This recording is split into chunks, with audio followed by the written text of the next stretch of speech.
Good evening, everyone, and welcome to the Carpinteria City Council regular meeting. Today's date is July 13th, 2026, and I will request a roll call, please. Councilmember Clark? Here. Councilmember Mayer? Here. Councilmember Nomura? Here. Vice Mayor Solorzano? Here. And Mayor Alarcon. Here. We will now move on to a closed session report. Thank you, Mayor Alarcon, council members. The council was in closed session for a conference with legal counsel for anticipated litigation for 2 cases, and there's no reportable action this evening. Thank you. Thank you. And if you are willing and able, please stand for the Pledge of Allegiance.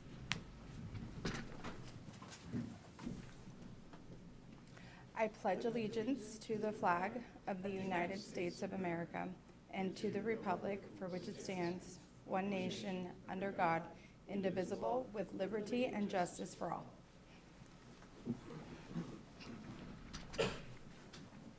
And we will begin our meeting with a retirement recognition for David Huff, which is our lead maintenance worker. And we will first start with taking public comment. I do not have any speaker slips for this item. Do we have anyone via Zoom? Mayor, we have no raised hands. Okay, so I will close public comment. And I'd like to just share a few words.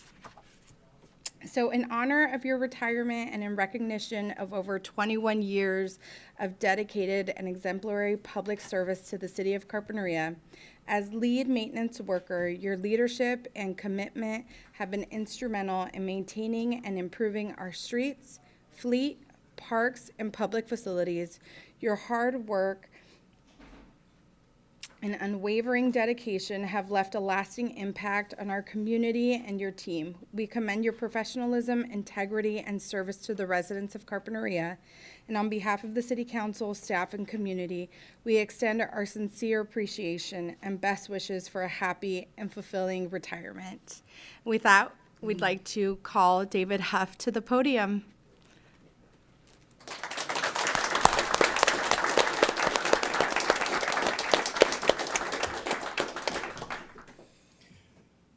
Well, thank you. It's been a great run. I love the city, how we grew up here. My family's grown up here. I currently live in Ventura, of course, but the city outpriced me. But it's been a great job, and I've worked with a lot of great people throughout the years, and I appreciate it. Well, we appreciate you. Thank you so much for all those years of dedicated service to our community. Would anyone else like to share a few words? I just join in thanking you for what you've done. It shows that the city has a special place in its heart for you, and you have a special place in your heart for the city, and that's so special for us to have. And we'd love to present this plaque and take a photo with you. Oh, okay. I'll ask the rest of the council to join me.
Mayor, if it's okay, do you mind if I share a few words as well? Absolutely. We had some information that's been shared already, but wanted to speak to a few things specifically that David did during his time here.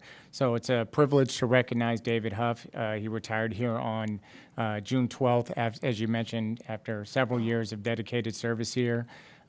He did grow up in Carpinteria and also was a graduate of Carpinteria High School.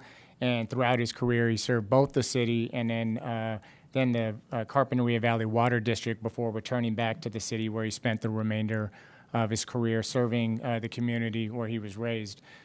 During his time with the city, he served as both a maintenance worker and a lead maintenance worker. He became known for his extensive knowledge, strong work ethic, and willingness to do whatever was needed to keep city operations running smoothly. One of David's most significant contributions came during the transition between public works supervisors when he stepped up to serve as the interim public works supervisor. During that period, he provided steady leadership and helped ensure continuity of operations while the city worked through that transition. David brought a tremendous amount of experience to the Public Works Department, whether operating heavy equipment, performing concrete repairs, maintaining city facilities and landscapes, or responding to emergencies. He could always be counted on to get the job done. Just as importantly, he shared that knowledge with all of our newer employees, helping to train and mentor the next generation of our Public Works team. Those who worked with David valued his experience, professionalism, and commitment to public service. His contributions have had a lasting impact on both the organization and the community. Outside of work, David enjoys spending time with his family. He and his wife, as he mentioned, lived in Ventura and have 3 sons and 2 grandchildren. He also enjoys riding his motorcycle, and we hope retirement provides plenty of opportunities to spend with his family, enjoy the open road, and pursue the things that he enjoys most. David, on behalf of the city, all the fellow employees here and the residents of Carpinteria, I want to thank you again for your many years of service and congratulate you on your well-earned retirement and wish you and your family many years of health, happiness, and new adventures. Thank you, sir.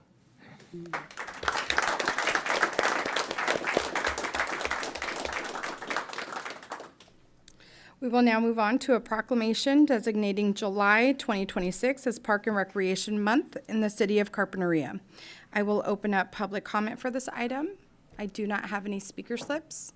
Do we have anyone via Zoom? Mayor, we have no raised hands. I will close public comment and bring it back to the council for a motion. I move to adopt the proclamation of the City Council designating July 2026 as Park and Recreation Month in the city of Carpinteria. We have a first. Do we have a second? Second. We have a first and a second. All those in favor? Aye. Aye. Any opposed? None. Motion passes. And we will begin reading the proclamation with Councilmember Mayer.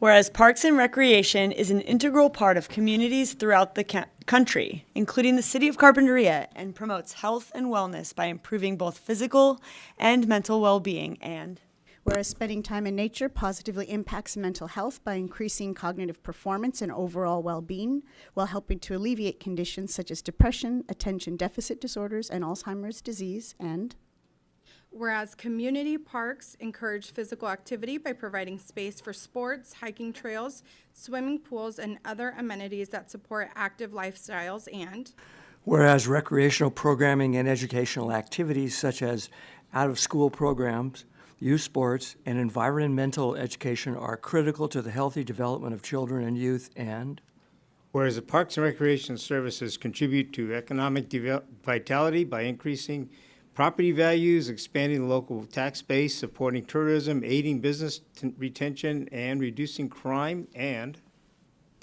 whereas Parks and Recreation is fundamental to the overall well-being and quality of life of the Carpinteria community, and whereas parks and natural areas preserve the ecological beauty of the community and offer residents of all ages opportunities to connect with nature and enjoy the outdoors, and whereas the U.S. House of Representatives has designated July as Parks and Recreation Month, and whereas the City of Carpinteria recognizes and celebrates the benefits derived from its park and recreation resources.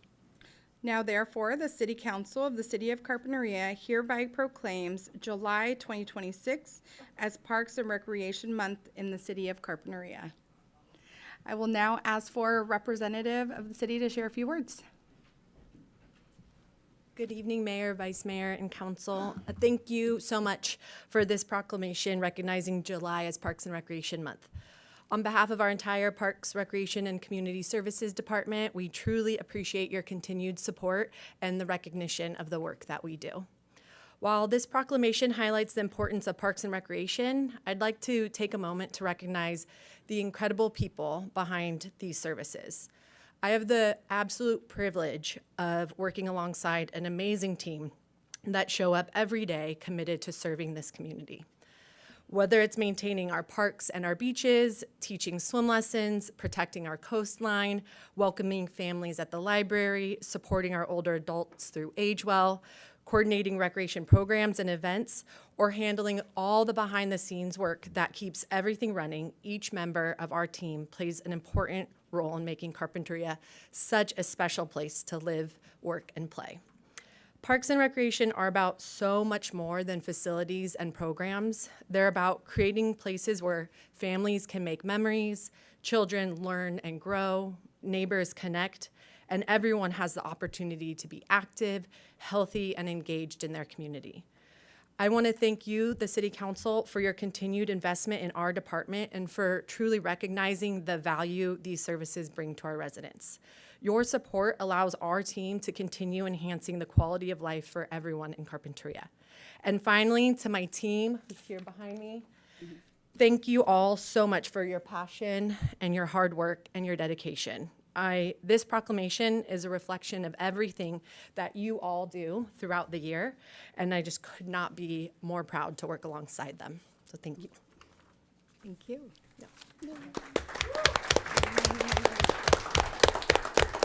Would you like to invite your team up for a photo?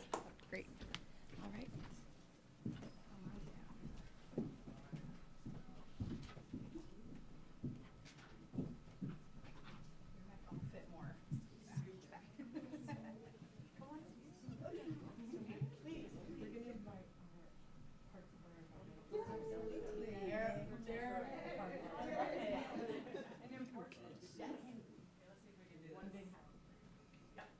We got it. Okay, ready? Everybody laugh at me? Perfect.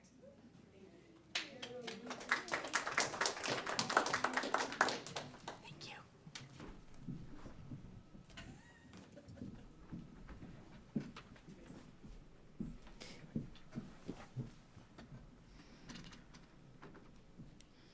Is it okay if I say quick words? Yes. I just really want to acknowledge Parks and Recreation. On Friday we had 7 different areas of the state come to Carpinteria Beach for a junior lifeguard competition, and it was so flawless and so well run. But I think the bigger thing is it was such a beautiful way to watch the next generation of our community engage with their city, their open spaces, their natural beaches, and represent their community. And something that really struck me was that Parks and Recreation is the way that people first understand about civic duty.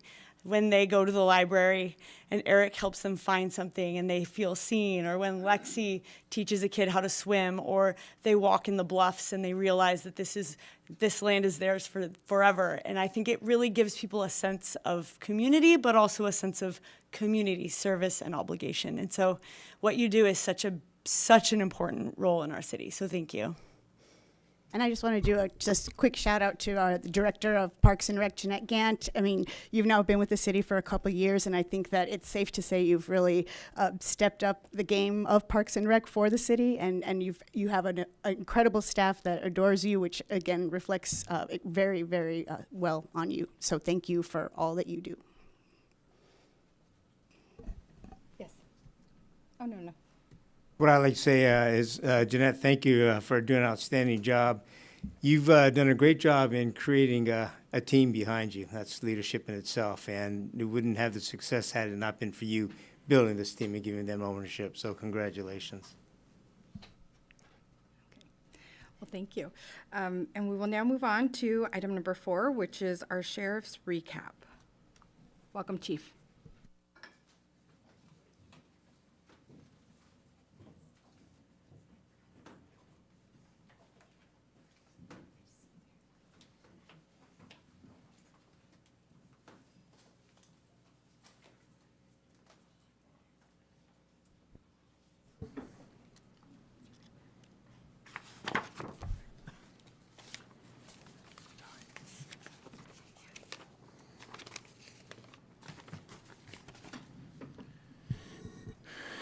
Okay, good evening, Mayor, council members, Carpinteria City staff, and the community members of Carpinteria. I have a 2-month recap for you tonight, so it's going to be a few more cases, so it may go a couple more minutes longer than usual. I'll start with Alpha San Ynez and Villarreal. Suspects were stopped for a minor traffic violation and found to be on probation. Deputies found a gun inside the vehicle during the search. Both suspects were arrested on multiple gun charges and booked at the jail. In the 5500 block of Carpinteria Avenue, deputies responded to a dispute between neighbors where one neighbor had a dog off leash and the dog attempted to bite the victim. The victim's aunt threw a broom at the dog to get the dog from attacking her nephew. The owner came out and struck the victim in the face with an open hand. The owner of the dog was cited for battery and will attend court proceedings. In the 1500 block of Meadow Circle, subjects were seen rummaging through items at a residence. Deputies contacted them as they were driving away and found one had an outstanding warrant out of Orange County for carrying a loaded firearm. The other subject lied about his name to conceal his probation status. The subject with the warrant was arrested, and the one lying about his name was cited and released due to a variety of medical issues. The 500 block of Linden, deputies responded to a restaurant for a man brandishing a pocket knife and yelling at the manager. The manager directed a man to the public restroom down the street. He began to yell and pulled out a small pocket knife from his pocket with the blade exposed and then left the scene. After a search of the area, deputies found the suspect in the public restroom at the Amtrak station. And this was the same suspect who was arrested for similar behavior in April. And he was arrested again for brandishing and transported to the main jail and booked on charges. At 850 Linden, the suspect stole several items from Smart and Final and was contacted by deputies a short time later. While attempting to detain the suspect, he fought with deputies, causing minor injuries. He was ultimately arrested for violations of shoplifting and assault on a peace officer. Excuse me. On Carpinteria Avenue in San Ynez, deputies observed an e-bike motorcycle southbound on San Ynez from Villarreal, along with an e-bicycle. The motorcyclist had a juvenile passenger without a motorcycle helmet, and the e-bike rider was a juvenile. The driver of the motorcycle was issued a citation for multiple traffic violations. The motorcycle passenger was issued a citation for not wearing a helmet, and the e-bike rider was issued a citation for not wearing a helmet. Just kind of important to note on this one, the e-bike was modified from having pedals to putting pegs on it. I've said many times that pegs, those are e-motorcycles. The parents were unaware that you couldn't do that. They picked up the e-bike and stated they would remove the pegs and put the pedals back on. In the 4800 block of 8th Street, the victim's ex-husband is a restrained person in a served criminal protective order. The ex-husband began texting the protected party, which violated the restraining order. Although the suspect did not make any threats in the text messages, it's still a violation of the domestic violence restraining order. So this case was sent to the district attorney for review. 4900 block of Carpinteria Avenue, deputies responded to Brewing Q for a male suspect who left without paying. The suspect was also heard making suicidal statements. Deputies located the suspect walking northbound on San Ynez Avenue overpass. When deputies contacted the suspect, he was agitated and swung his leg over the guardrail, preparing to jump. Deputies quickly grabbed the suspect, and he attempted to punch one of the deputies in the face. The suspect was arrested for public intoxication and assault on a peace officer in Bookton County Jail. In the 5500 block of Carpinteria Avenue, the suspect was in the middle of Carpinteria Avenue swinging his fists at cars driving by. The suspect then sat down on the concrete rail of the Carpinteria Creek Bridge and fell over into the creek. He sustained some scrapes to his arms and walked out of the creek on his own. He was subsequently arrested for public intoxication. And at 778 Linden Avenue, deputies responded to a bar fight. Multiple people witnessed the altercation. Deputies returned to the bar to review camera footage of the incident and subsequently spotted the main aggressor walking down the street with several other males. The main aggressor was identified by his clothing and his tattoos from the video footage.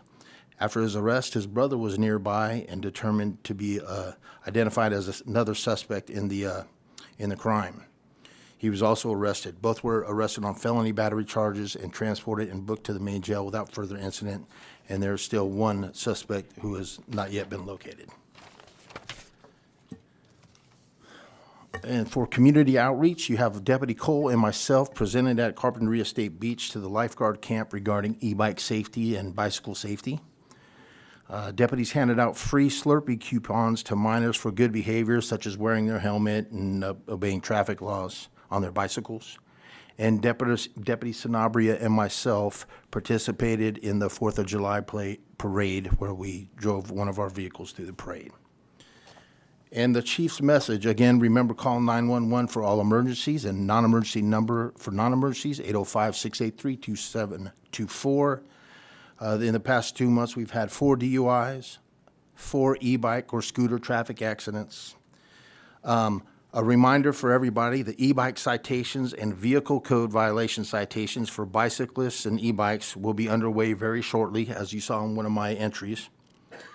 This is not a secret. There's no gotcha to this. We're not holding this back. I want everybody to know that this is coming. So please ride safely, wear your helmet, and obey the vehicle code. Your safety and compliance is the driving factor behind this law enforcement approach. Again, dogs must always be on leash in public areas. We've discussed that before. No dogs allowed at all on the public beach between Linden and Ash, whether tethered or not, and no dogs in the Salt Marsh Nature Park, period. I want to remind you to not resist deputies or officers in the performance of their duties, like when we're making an arrest or while we're on a traffic stop. Often when people physically resist an arrest or do not comply with lawful commands, additional charges are filed, and the chance of someone getting hurt, whether it's the arrested person or the deputy, increases.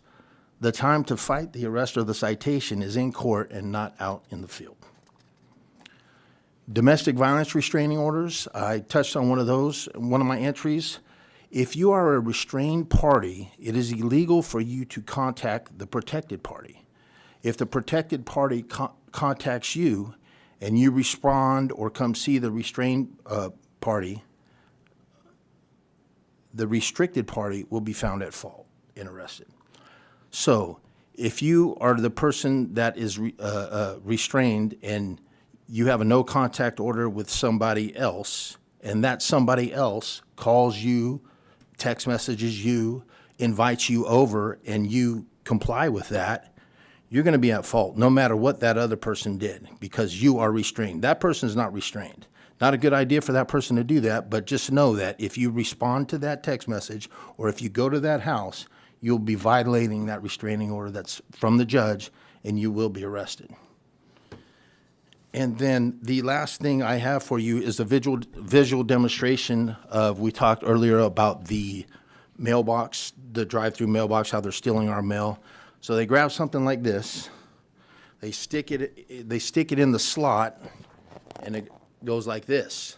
And now it's stuck down, you can't see this, and when you drop your mail in the slot, this catches it, it prevents it from going all the way down, and then they'll come back in an hour later or so, and they'll just stick their hand and grab all your mail out. So my advice is to walk into, if you're going to send mail out, walk in and do it from inside the building. Personally, I would not use the outside blue box anymore. And that is end of report. And I'm available for any questions you might have. Questions from council?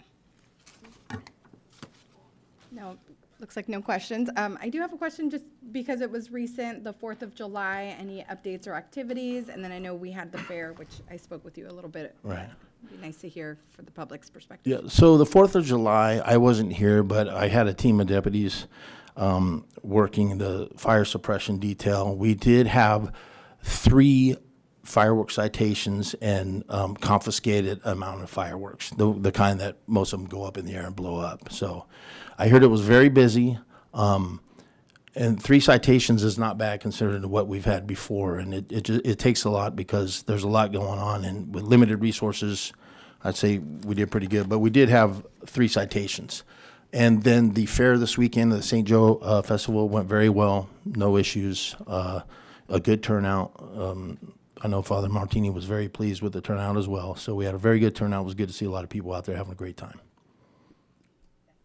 Mayor, if I could add, so part of the ability to give the 3 citations this last holiday versus previous years was the city had worked with the sheriff's department to assign 4 additional sheriff's deputies. And so the issue that had happened in the past was that our 2 deputies would get called to a variety of things because they were also assigned to the entire city. And so this time we were able to, I think, make some impact by having those 4 dedicated officers. That's something that the city can consider in the future about increasing that number. I think one of the things for me, everyone to understand, including myself, as I was out there, I thought, okay, you have 4 officers and they're all just going to spread out along the beach, but that's, that not really the way that it happens. They have to move together. There's quite a lot of activity around them while they're giving citations, and so they do work as a team and a unit. And so understanding that, whether it's 8 officers or something in the future, that allows them to be in 2 different places.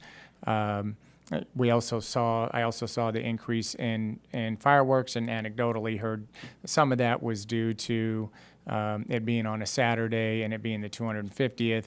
But we are also seeing a trend in a lot of other cities, and there was obviously some news and different things with other cities in California. And so we're still going to ensure this doesn't become a trend, and look forward to bringing back to your council different items, things as increasing fines for use of illegal fireworks or for fireworks period, to continue progressing in our enforcement of illegal fireworks here in Carpinteria. So appreciate what the what the chief did and his team did, and want to assure people that we plan to continue that trend and increasing enforcement to ensure that all of our community members are safe. Thank you. We will now move on to temporary adjournment for the purpose of holding the monthly meeting of the Carpinteria Library Board of Trustees.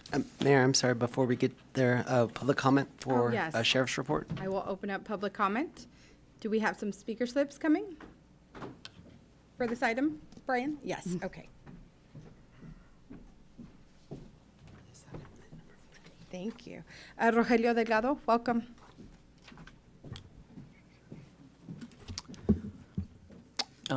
Thank you. Sorry about missing last meeting. I was in Guadalajara. I went back again, and I'll go back again soon. So I think I'll need the city to pitch in some money. Okay. Running the sheriff. Great job at St. Joseph's Festival. I attended 3 days and no incidents at all. So that was pretty good. Thank you. Also, great job on a daily basis in Carpinteria. I have noticed that deputies respond within minutes. I mean, 2-3 deputies on a day or at night, and that's very good. That's a fast response, and I think that. Sheriff, you mentioned before that you have full-time deputies as well as part-time deputies.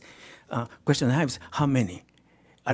Is it the same number daytime than at nighttime? And crime-wise, is it the same as 2025, or is it worse currently? Because basically, I'm asking you, Chief, because basically what we know is that we read on the coastal view, unless you tend to know through some other meanings that there's some action there.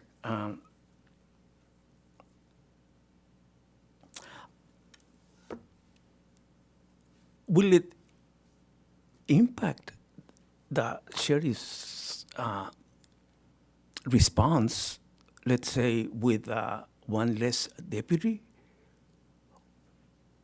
or the current number of deputies that we have now, it's that number that we have. So that's the question that I have, and thank you. Thank you for your comments. I do not have any other speaker slips. Do we have anyone via Zoom? Mayor, we have no raised hands on Zoom. Yeah, we'll close public comment, and I'll look to the chief and see if you can just ask, or if you can share a little bit about the number of deputies that we currently have in a shift. I know there was some additional information asked, but maybe that can be, you can touch base with him a little bit later. Yeah. So you have 2 city deputies, both day and night, and then you have a senior deputy and a sergeant as well that's kind of responsible for some of Carp and some of county. And then we have a county unit, we've talked before, the county unit will come in if needed and city will go out if needed and whatnot. But you do have 2 deputies, and it's the same in the day as same as the night, and a sergeant and a senior deputy. Great. And then if you can share a little bit about special events, for example, St. Joseph's. Was that contracted on behalf of St. Joseph's? Yes, they contracted us. We had 6 deputies each night. So we break them up in 2s for the most part, and just kind of try to walk in the interior and the perimeter. But yeah, so we really didn't have any issues. And from my understanding, recently, I don't know how many years ago, but there's a fence that went up, and ever since that fence went up, that's really helped out a lot. Great, thank you. We will now move on to item number 5 and have a temporary adjournment for the purpose of holding the monthly meeting for the Carpinteria Library Board of Trustees. And I would like to call to order and request a roll call, please. Thank you, President Alarcon. All board members are accounted for, Excellent, and noticing for this meeting has taken place. great. And I will open up public comment. So this is the time for public comments on matters not otherwise on the agenda, but within the subject matter of the Carpinteria Library of Trustees. I do not have any speaker slips for this specific item. Do we have anyone via Zoom? We have no raised hands. I will close public comment, and we will move on to item number 4, which is the approval of minutes of the regular meeting held June 8th, 2026. I move to approve the minutes of the regular meeting held June 8th, 2026. Second. We have a first and a second. All those in favor? Aye. Any opposed? None. Motion passes. Moving on to item number 5, which is the Carpinteria Community Library Monthly Report for July 2026. Thank you, Mayor, City Council members, city staff, community of Carpinteria. It's my pleasure to report again one more time for this occasion for the month of July 2026. In regard of programs, we start one more time our summer reading program on June 15. The aim of this summer reading program is to promote literacy, reducing summer learning loss, encouraging lifelong reading habits, and strengthening community engagement. And as the previous years, we are seeing an increase of attendance. We are super happy to see especially young people in the library participating of the summer reading program, which is amazing to see. As one of the programs in our summer reading program, we present the last month the magic workshop and magic show. It was very well attended. More than 100 people participate, exactly 125 people in our little library. We also have the Schumann stories. We invite Schumann storyteller Alan Salazar to share with us Schumann stories. It was very nice to see, listen the indigenous history, culture, and resilience that expressed through these stories.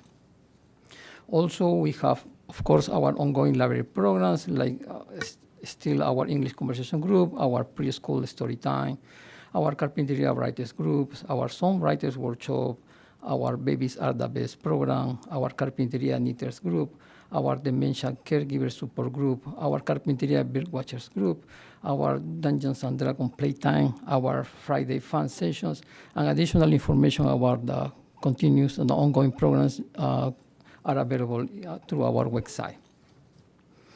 In regards of collection space improvements, we add new book shelving in the library, especially to expand our adult fiction, non-fiction, adult non-fiction, our Spanish collection. So without taking out of the current space for other programs, we are adding shelves in the walls that were before empty or with frames, for example. And we are gaining more space because the demand of our collection is increasing every year and every month, actually. And we would like to continue having new books without withdrawing books, because the only way to continue updating our collection right now or before was retiring some books. So we are trying to fight this space problem. In regards of library outreach, one more time, we received the visit of Candalino Elementary School students. We have 58 second grade students before they finish the school. They also interact, they learn actually about our summer reading program. One more time, they got library cards. Every kid who didn't have a library card, they receive one, and they learn about our collection, our programs. In regards of partnerships and grants, I have to update you about the Sick Book program. So the California state budget didn't consider funding for the Sick Book program, so the whole public libraries in California are losing the program. So we are going to discontinue due to lack of funding. It was $1 million dedicated to the Sick Book programs before for the whole state. This money have moved to the library systems. So, and because we belong to the Black Gold system, the Black Gold system is receiving part of that money. We are going to discuss with the other library directors, the Black Gold, what to do with this money. We don't know exactly the amount that we are going to get, but probably if we decide we are going to dedicate that money to maybe organize our own Sick Book program. And this coming Friday, all the library directors are coming to our little library to know what is happening in Carpinteria, how we are getting great numbers in our statistics, and see how we are managing the collection that is up to date. So we are getting at least 5 library directors. In regards of the California Library Literacy Service grant, the library received an intent to fund notice from the California State Librarian indicating the intention of giving us $25,000 for our literacy program. So it was subject to the final state budget approval, and as of today, it was approved. So we are getting that fund. And it's going to improve our program greatly. And there are news, as of today, I get even better news regarding the literacy program. We are going to get more access to all the resources that are available in California for us, for Carpinteria. For example, the New York Times Online. In an agreement with the California State Library, every Carpinteria library card holder is able to access the New York Times Online once again for free. And that is secure for 1 year, and we don't have to pay anything, neither our patrons. In regards of the staff update, the city librarian attended the 2026 American Library Association meeting in Chicago. It was a great meeting where I was able to exchange ideas with other library directors and see what is happening around the country in public libraries. Our part-time library technician recruitment, as you know, Pauline Nelson is leaving at the end of this month, and we actively, with the help of human resources and our leadership, Parks and Recreation, getting already looking for somebody else to fulfill that vacancy. In regards of the library data highlights for the fiscal year 2025-26, I start working in this data that I have to provide to the California State Library in order to continue getting that grants and support from this institution. So I can update some numbers. So, and I also include the infographic that you can see. We have 5,512 registered library card holders. More than 1/3 of the population of Carpinteria is a library card holder. Just in 1 year, we add more than 1,000 new library card holders, which is a record. We have more than 80,000 in-person visits. If before we got about one person every 2 minutes, we are getting very close to one person every 1.5 minutes since we opened the library until we close it. We have 163,000 website visits. Our collection is comprised of 15,000 print materials. We have 61,521 physical materials circulated, check out, or renew. We offer 710 library programs. We have more than 10,000 library programs attendees. We deliver our services with 4 full-time employees. And you can see from our infographic that I include, we went up, if we compare with last fiscal year, the previous fiscal year, we went up 24% of library card holders. We went up 19% more new library cards issued in 1 year. We went up 12% more in-person visits. And I can continue talking about the numbers, but it's impressive to see how this little library is full every day, and the numbers are increasing, and the space of our library is getting small and small. I wish we can have a big library, but what I have is a big community, and I'm very grateful about that. And that's it for me. If you have any questions, I will be pleased to answer. Thank you. Any questions from council? Just one quick question. For the Zip Books program, I'm sad to hear that that is not getting funded going forward, but how popular was that? How well used? Because I know that I had used it in a couple people that I know. How heavily was it utilized? It was, I can say that was very, it was very well used in terms of that we exhaust our funding very quick. Okay. But, and because the limit of funding, we spread the news about the program, but I recognize that not everybody know about the program. So it was new by some part of the population. It has potential to grow if we have more funding. There is potential to supplement our collection. For example, one teacher from the middle school came to the library asking for Korean books that we don't have, actually. And the reason was because there was a new student coming from Korea. There was no material for him in the school, neither in the near around libraries. But because the sick book was there, we were able to purchase books for these kids. And that's one example that's how we can implement this program to help people that usually we don't help, and there are no funds for this kind of kids. Yeah.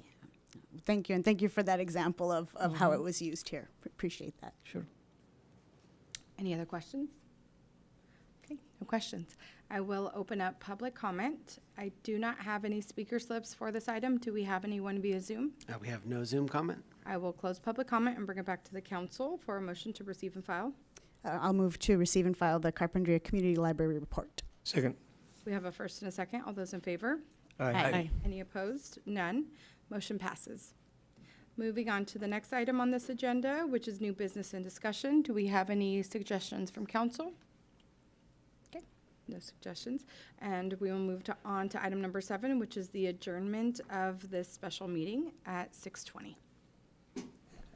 Eric, I would like to give you congratulations for doing such a great job. Outstanding.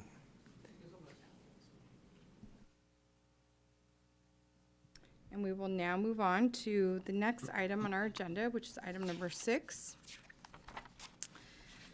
which is the city manager's report.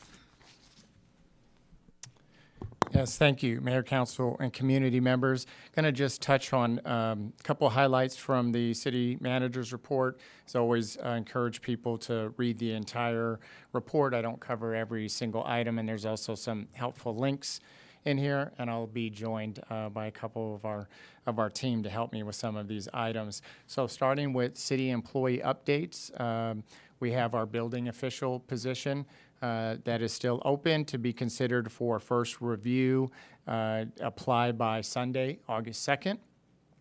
We also have our engineering technician position that became recently available.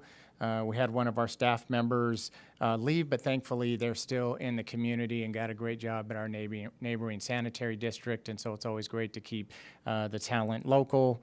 And that, again, is open to be considered for first review again Sunday, August 2nd.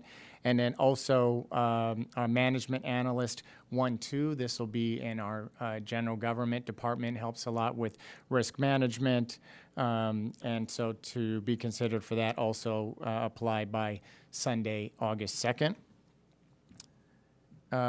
For updates on development applications, I'll have our Community Development Director, Nick Bobroff, give you some highlights unless there was any questions on our recruitments. Great, thank you. Thank you, Michael. Good evening, Mayor and council members. I have just 2 updates for you this evening on the city manager's report. First up, I wanted to share just a brief update on the farm project proposed for the Tea Time property next door. Just last Friday, we wrapped up the 30-day comment period on the notice of preparation. This was the exercise that we went through to request feedback from members of the community and other public agencies and organizations on what they wanted us to look at in the preparation of the environmental impact report for that project.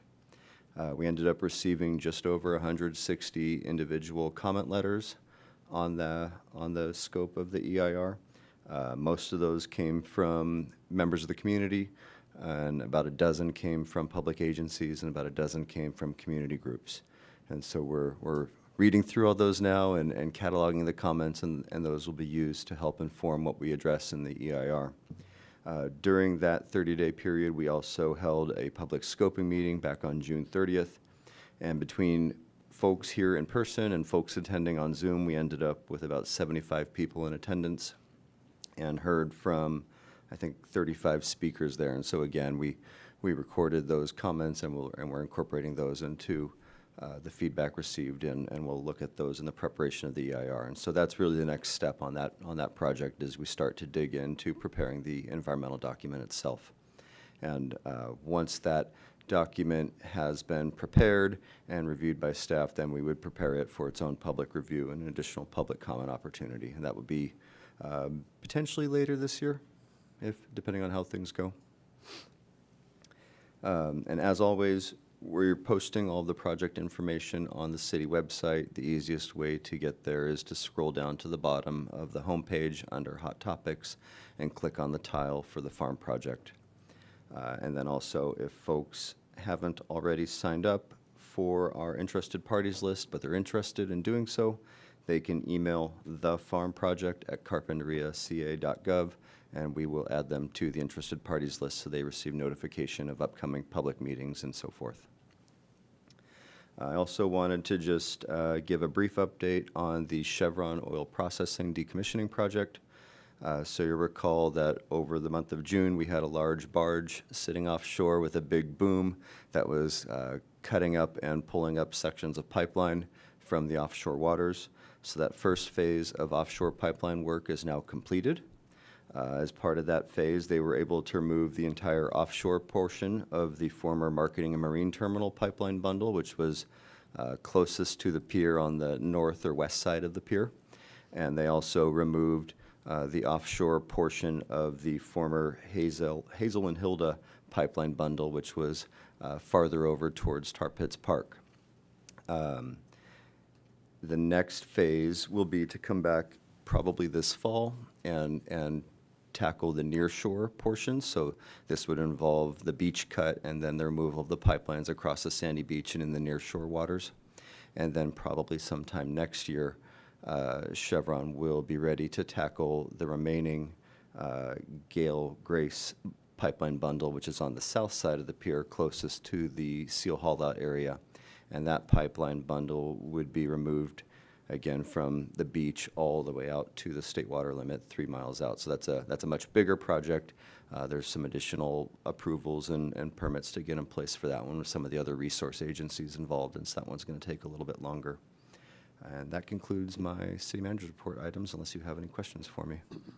Questions? Sorry, go ahead, please. Oh, this is a very quick question. For the Chevron project, is anything happening on the site itself right now, or is that not the focus? Through the mayor, Vice Mayor Solorzano, at the moment, the work onshore is on pause. Okay. While Chevron continues to work with the Environmental Protection Agency, the EPA, to get the final approvals needed for the soil remediation work. Okay. That work's underway in terms of the getting those approvals from EPA, and so tentatively later this summer, the onshore decommissioning work might be ready to start back up. Got it. Okay, thank you very much. My question is regarding the farm project comments, and I was just curious if you could illuminate for the community. I've got this question a few times. What is the expectation, reasonable expectation, that the EIR will respond to these comments? Or you said that they're bundled, but is there an expectation that if someone brought forth a specific question that they should be able to find the answer in the EIR? Yes, thank you. Councilmember Mayor, through the mayor. The EIR is, in the content, supposed to be addressing any environmental impact comments that we received in the NOP scoping period. So although it wouldn't have a direct response, it's going to go through and say, yes, you can find this analyzed in chapter 3.4 under biology, and that's what is expected. Great, that's helpful. Thank you. Any other questions? No questions. Thank you.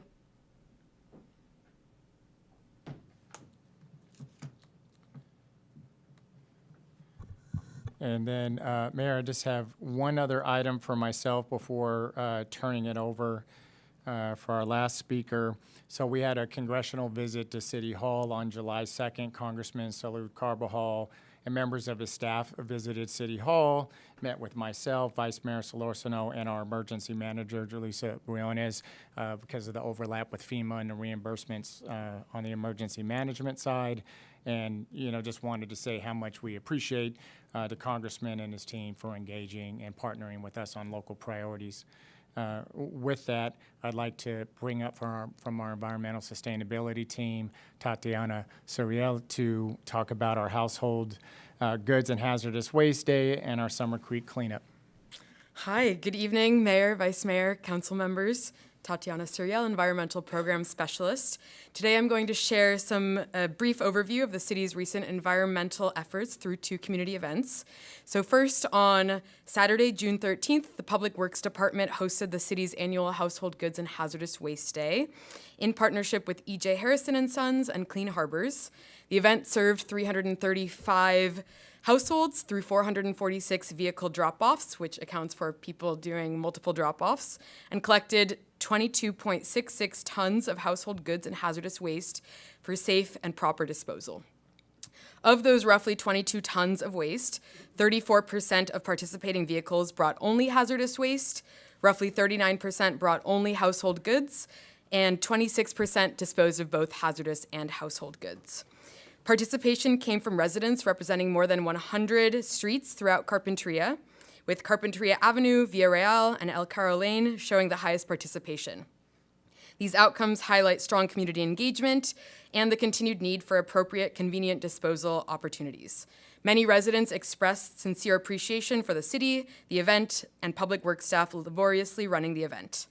Next, on Friday, June 26th, the Sustainability and Environment Division partnered with local nonprofit Carpinteria Beautiful to host a Summer Creek cleanup.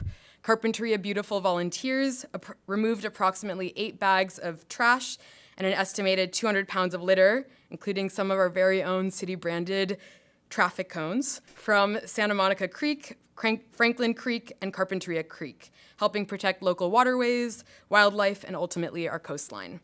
I'd like to extend our heartfelt appreciation to E.J. Harrison and Sons, Clean Harbors, Carpinteria Beautiful, local volunteers, and all of the staff who made these events a success. If you're interested in reviewing the full figures and participation data, please see the hyperlinked impact summary included in the city manager's report. And if you'd like to get involved in future creek cleanups, the contact information for Carpinteria Beautiful is also available in the city manager's report.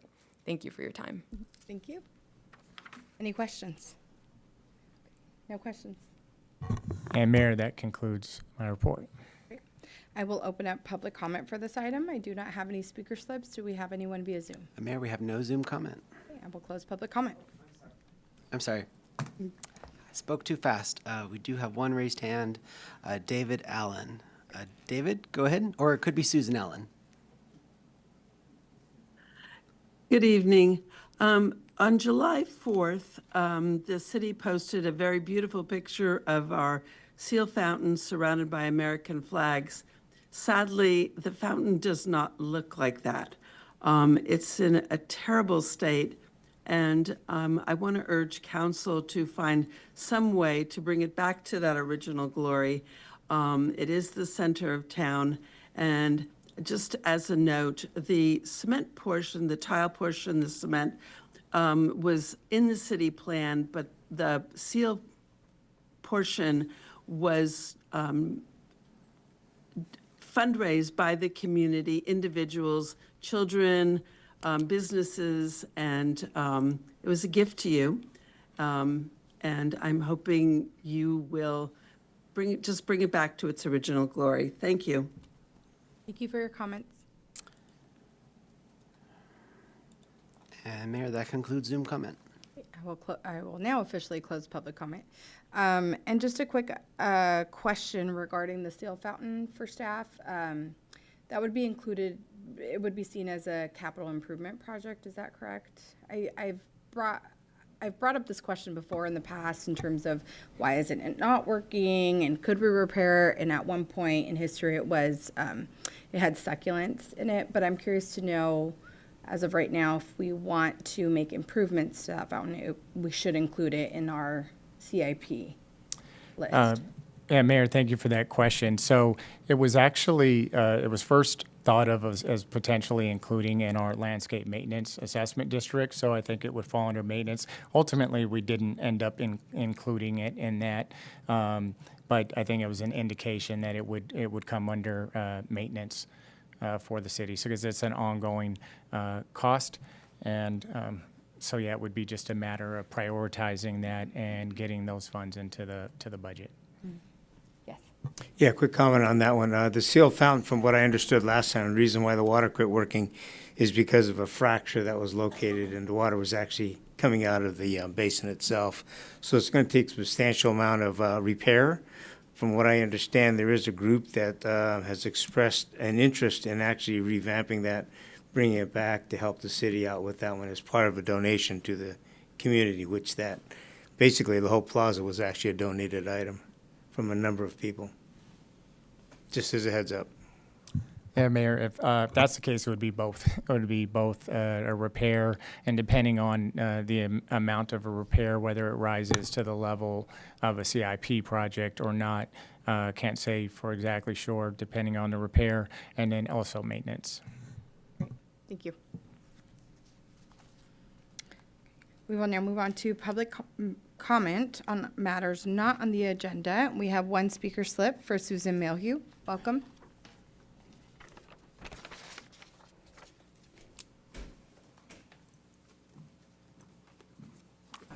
Good evening, council members, city mayor. As you know, for over 2 years, the Harbor Seal Advisory Committee was tasked with coming up with recommendations that the city could do to improve the welfare of the harbor seals. We gave you a list of our findings, And one of those was a sign program. However, the important signs of that sign program were signs to be posted at each boundary of the Harbor Seal sanctuary. It was decided that the city should be in line with all of the other Harbor Seal rookeries in this matter, most of which are under protection of state and federal rangers. We only have 2 rookeries remaining, and from Mendocino County to Mexico, where people can actually view the seals in their native habitat. And people arrive from all over the world to see these seals from a bluff-top overlook with intense disappointment because there'll be no seals in the sanctuary. Because someone walked through their sanctuary. Many of the people that walk through the sanctuary are doing so unknowingly because they haven't been told that it's harmful to the seals because the sign is not up.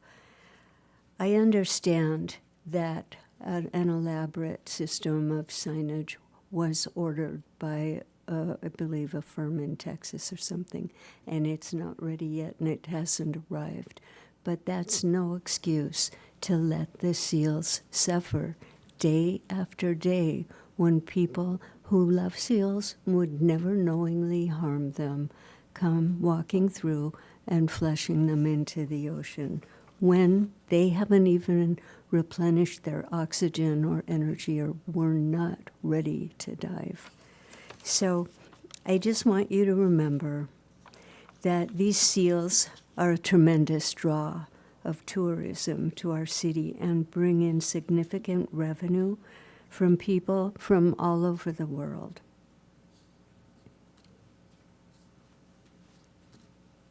By not having these signs here, we run the risk of losing that revenue. So thank you for your time. Thank you for your comments. Rogelio Delgado?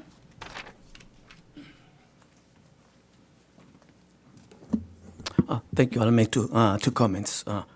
One, today I was talking to some neighbors, and they agreed to support the Carpinteria sales tax increase. My message to the community in general is that the city is asking for our help, our support. Let's do it. It would generate $700,000 annually.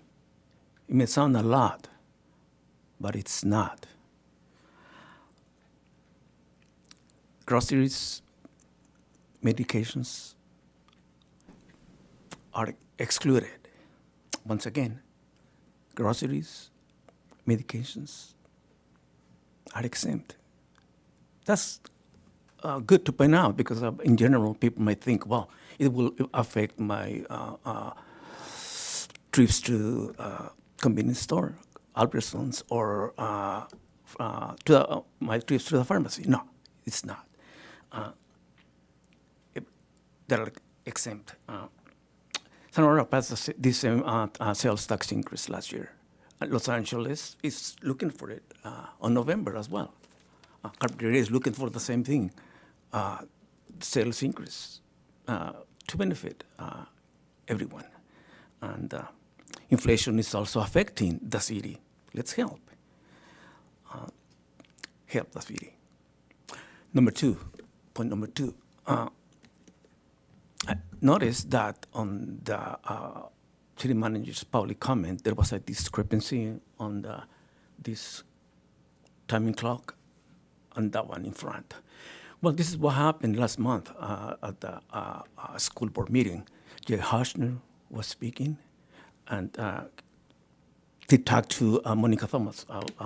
Monica, please tell me when you're ready to, on the clock.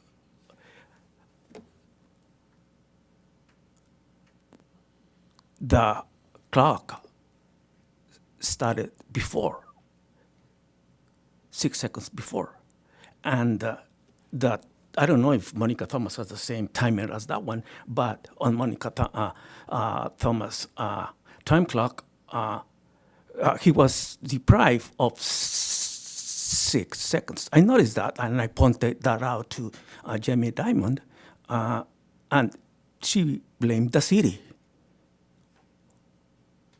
So I told him, this is a Brown Act violation.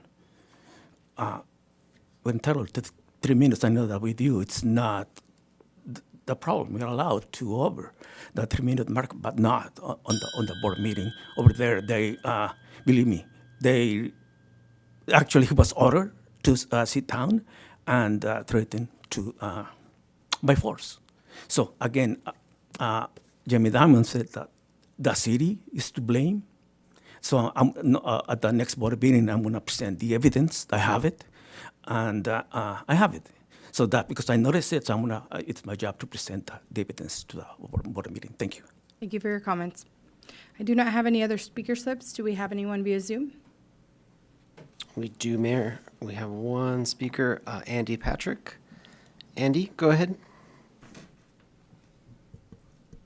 Good evening, Mayor and council members. I live here in Carp. I have 2 items to chat about tonight very quickly. First, the salt marsh. I walk through the salt marsh every day, and I want to tell you a little bit about what that looks like right now. Every single one of my walks includes dogs, bicycles, e-bikes that are on the trail, and often all 3. Not occasionally, but literally like every day.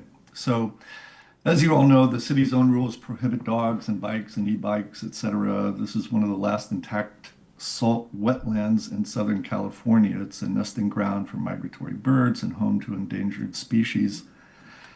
And it's also a 6-foot wide dirt and boardwalk trail shared by walkers, birders, seniors, children, etc. An e-bike, actually it was 5 e-bikes over this weekend that approached me, and it was like I was playing chicken with 5 teenagers on electric bikes moving 20 miles an hour. So anyway, the signage obviously is not working, and I don't expect that the sheriff can have patrols there all the time. And so I wanted to offer a practical fix, which is this. I just did some research, and there are styles. They cost about $1,000 each, and they probably cost about $1,000 to install, although I'm not exactly sure on that part. And with 2 or 3 entrances, that's $4,000 to $6,000 total. I think it's pretty modest when it's all said and done, especially considering that we've spent an enormous amount of money creating the salt marsh and tending to it. Second is the budget, and we all know the city faces deficits, etc. And I started posting some things in social media, and people just got excited and wanted me to put it in front of a lot of people. Anyway, this may already exist, and if so, I just don't know about it. But I would love for there to be some structured way for us as a city to come together with you, city manager, and the staff and the council on creating ideas and getting really innovative. I've been doing a bunch of research on revenue creating ideas that I think they're interesting. A lot of people seem to be interested in them. I don't know how feasible they are, but tax is fine, but it's not necessarily all that sustainable. And I'd love for us to think about a portfolio of ideas, if you will. And that's it. Thanks. Thank you for your comments. And Mayor, that concludes Zoom comment. I will close public comment. And we will now move on to the consent calendar. I will open up public comment for the consent calendar. I do not have any speaker slips. Do we have anyone via Zoom? Mayor, we have no raised hands. I will close public comment on the consent calendar and bring it to the council for a motion. I move to approve the minutes of the regular meeting held June 22nd, 2026, to receive and file the warrant register for the period of June 15th through July 3rd, 2026, pursuant to Carpinteria Municipal Code Section 2.08.150F, To receive and file the monthly city treasurer's report on compliance with statement of safekeeping and investment of public funds for May 2026. And to authorize the city manager to execute the First Amendment to the agreement with Showscapes, Inc., DBA Treescapes, to provide landscape maintenance services in the amount not to exceed $111,250. Second. We have a first and a second. Roll call vote, please. Councilmember Clark? Aye. Councilmember Mayer? Aye. Councilmember Nomura? Aye. Vice Mayor Solorzano? Aye. And Mayor Alarcon. Aye. We will now move on to administrative matters, item number 11, which is request for waiver of rental and associated fees by Lions Club of Carpinteria for use of the Veterans Memorial Building, Veterans Hall. Good evening, Mayor, Vice Mayor, and Council. Before you tonight is a request from the Lions Club of Carpinteria for a waiver of the rental and associated staffing fees for use of the Veterans Hall to conduct community blood drives. As you may recall, recently the Lions Club initially requested use of the Veterans Hall for 3 blood drives annually. Following discussions with staff regarding the operational impacts, particularly the challenges associated with multiple Saturday events during busy rental seasons, the Lions Club revised its request as a compromise. They're now requesting use of the Veterans Hall for 2 blood drives per year, with a 3rd blood drive to be held in a city parking lot using a blood mobile. The Veterans Hall rental rate for nonprofit organizations is currently $62 per hour, which includes both the facility rental and the required on-site staff and associated staffing fee. For a typical 7-hour event, the total fee is approximately $434, not including the refundable security deposit. Should the council choose to approve the request, there are several policy considerations. The council may wish to determine whether the waiver should apply to both the facility rental and the staffing fees, or only a portion of those fees. You may also wish to consider whether the waiver should be approved for a single year, a specified term, or on an ongoing basis. From an operational standpoint, if the events are scheduled on Saturdays, there's the potential to displace existing rentals or programming. Saturdays are the one day available for private rentals, such as like birthday parties or special events. Although historical data shows that not every Saturday in the requested months of March and November has been fully booked. There's also jazzercise in the hall on Saturday mornings, which would need to be moved to accommodate the blood drive. Conversely, if the events were held on weekdays, they would impact existing city programming, which includes Age Well activities, the senior lunch program, jazzercise, and other community classes. Because the city's master fee schedule establishes rental fees but does not specifically address fee waivers, staff is not making a recommendation on this request and instead is seeking direction from the City Council. I'm here to answer any questions you may have. Thank you. Questions from council? Couple questions about this one. I think it's a great idea for these blood drives to take place in town. It's really important. And I want to make sure that our discussion about this takes into account the fact that there are a lot of really wonderful nonprofits in town who I'm sure are also doing important community work. So is there a framework in place for how we consider these requests for fee waivers? Through the Mayor, Vice Mayor Solorzano, not to my knowledge, no. There's the only framework we have in place is to what we're doing this evening to bring it to you all. Okay, so that if we were to make a decision here, would that be setting precedent going forward, or would we, in other words, I'm trying to figure out like the fairest way to look at this, just knowing that we might get similar requests from other groups too. Vice Mayor Solorzano, one thing I will add in terms of framework, we do have a nonprofit rental rate separate from the regular rate. So in terms of like an overall framework, it would be that there is a reduced rental rate for nonprofits. In terms of setting some sort of a precedent, each time something like this comes, we would come to your council and you would have a chance to make a decision at that time. As you mentioned, there's many nonprofits with lots of great causes, and I think that as you approve one, you would consider those probably as you review others, but don't know that there's like a legal precedent that would be set for you all. Okay. And then in terms of the groups that might be impacted that you had mentioned, did they receive any outreach from either maybe Lions Club or from just to kind of to check in to see how that, what would happen with that displacement? Through the Mayor, Vice Mayor Solorzano, not to my knowledge, no. Currently, the only ongoing Saturday rental we have would be the morning jazzercise, which would be impacted. Of course, we would provide them the option to, perhaps have their workout earlier in the morning, should they wish, or we would give ample notice for any rescheduling that would occur. Because currently, the Lions Club is requesting one event in March and or the first one would be November, and so we would want to make sure to give ample notice if they were to need to either reschedule or cancel. And we would then block off that date so that we would not have any private rentals such as like celebrations, birthday parties in advance.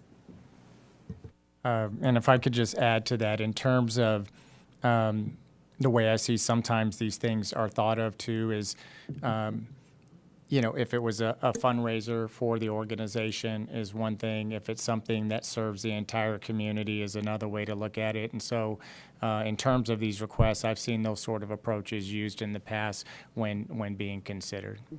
Thank you. And then let's see.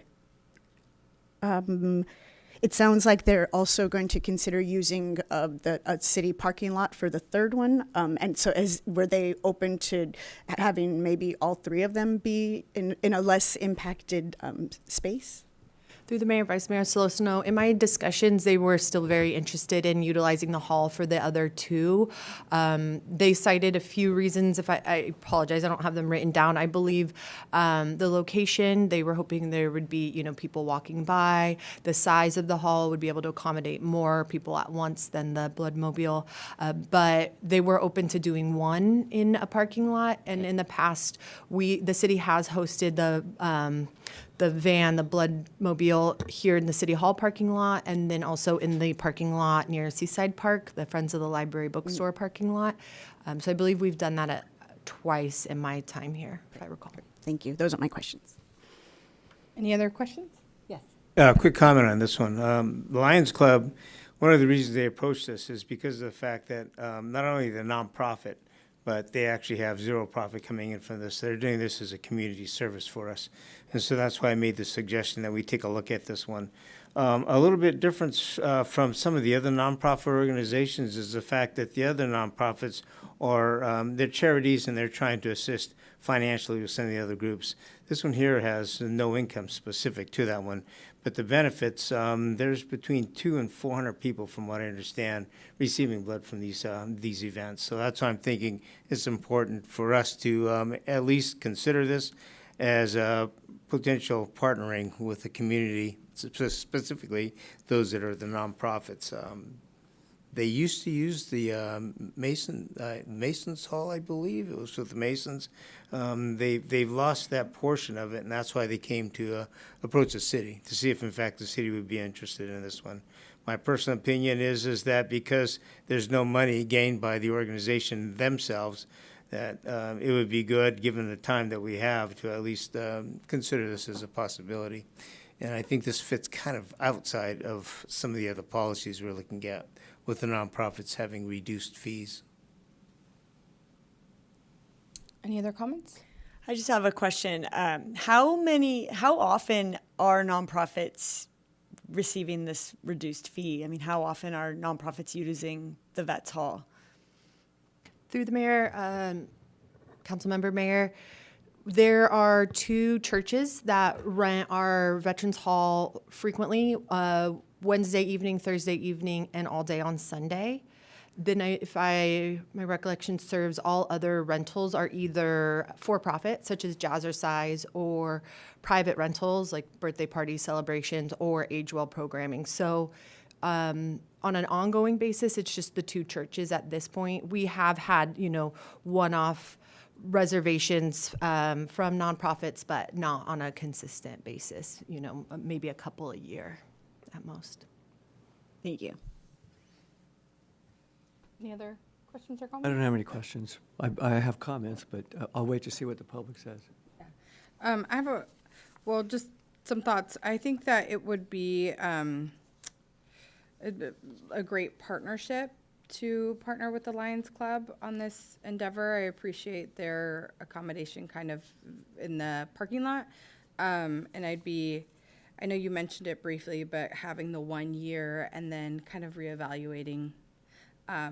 Does it seem like they would be open to that, the Lions Club, if we did it for 1 year and then we could reevaluate and see what the partnership could potentially look like? Mayor Alacon, I believe they would be open to it. They're very understanding, and I think that's a reasonable option, and I think they would be happy to have the trial. Great. Okay, seeing no other questions at the moment, I will open up public comment. I do not have any speaker slips. Do we have anyone via Zoom? Mayor, we have no Zoom comment. Okay, I will close public comment and bring it back to the council for any other questions or comments. I think that this partnership is different than another nonprofit using the space to do a fundraiser or something like that, because it truly does not, like, no money is being exchanged. They're not asking for donations. All they're doing is really trying to create an opportunity for people to give blood. And I do agree, sometimes having it in the center of town on a weekend, that really does, it puts a lot more people, it gives a lot more people the opportunity to do so, and I think that the city should support that. Actually, I have another question. You mentioned jazzercises in the morning. What time is the Lions Club requesting to use the building? Mayor Alacon, I believe they're requesting a start time of 8 a.m. In Jazzercise, I will confirm their times, but I believe it's around 8:30 to 9:30. I can confirm that in just one moment. Okay. I think I had another question. And yes, the Saturday Jazzercise is 8:30 to 9:30 in the morning. Okay, great. Thank you. Any other comments or questions? Yes.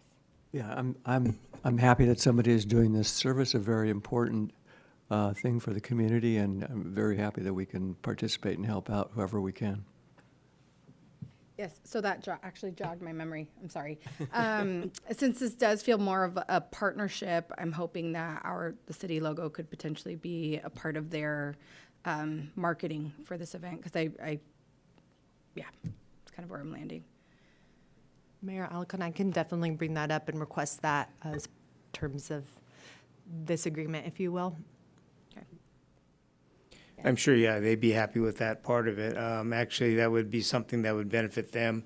The other potential question would be start times. I'm sure they're probably a little bit more lenient as far as their start time. So my thinking is we could probably adjust that, would be my guess. Not being positive, but seems to me, given from now to November, we should be able to organize something time-wise. Yeah, through the mayor, Councilmember Namor, that is part of the discussions I had when I met with the representative of Lions Club. They were pretty adamant about the start time, but I'm sure that it's something we could continue to discuss and see if there's a middle ground that we could find. Great. So just from the conversation that we've had right now, it sounds like there may be consensus for partnering with the Lions Club free of charge. I'm not sure where council members stand with the 1 year, or I would be comfortable with it being a 1 year pilot, especially because then maybe if within that year other nonprofits come up for the same type of request, then at least we'll have more data to use if we do decide that we should formulate some kind of evaluation framework for these requests. Because I think this is a wonderful thing. I donate blood all the time. I think that I'm really pleased that the city will partner with Lions Club on this. I just want to make sure that we're keeping in mind all the other nonprofits, like, Carp Beautiful was mentioned earlier today. There's a lot that do work with the city, and I just want to make sure we always keep them in mind. So I like the idea of the 1 year pilot.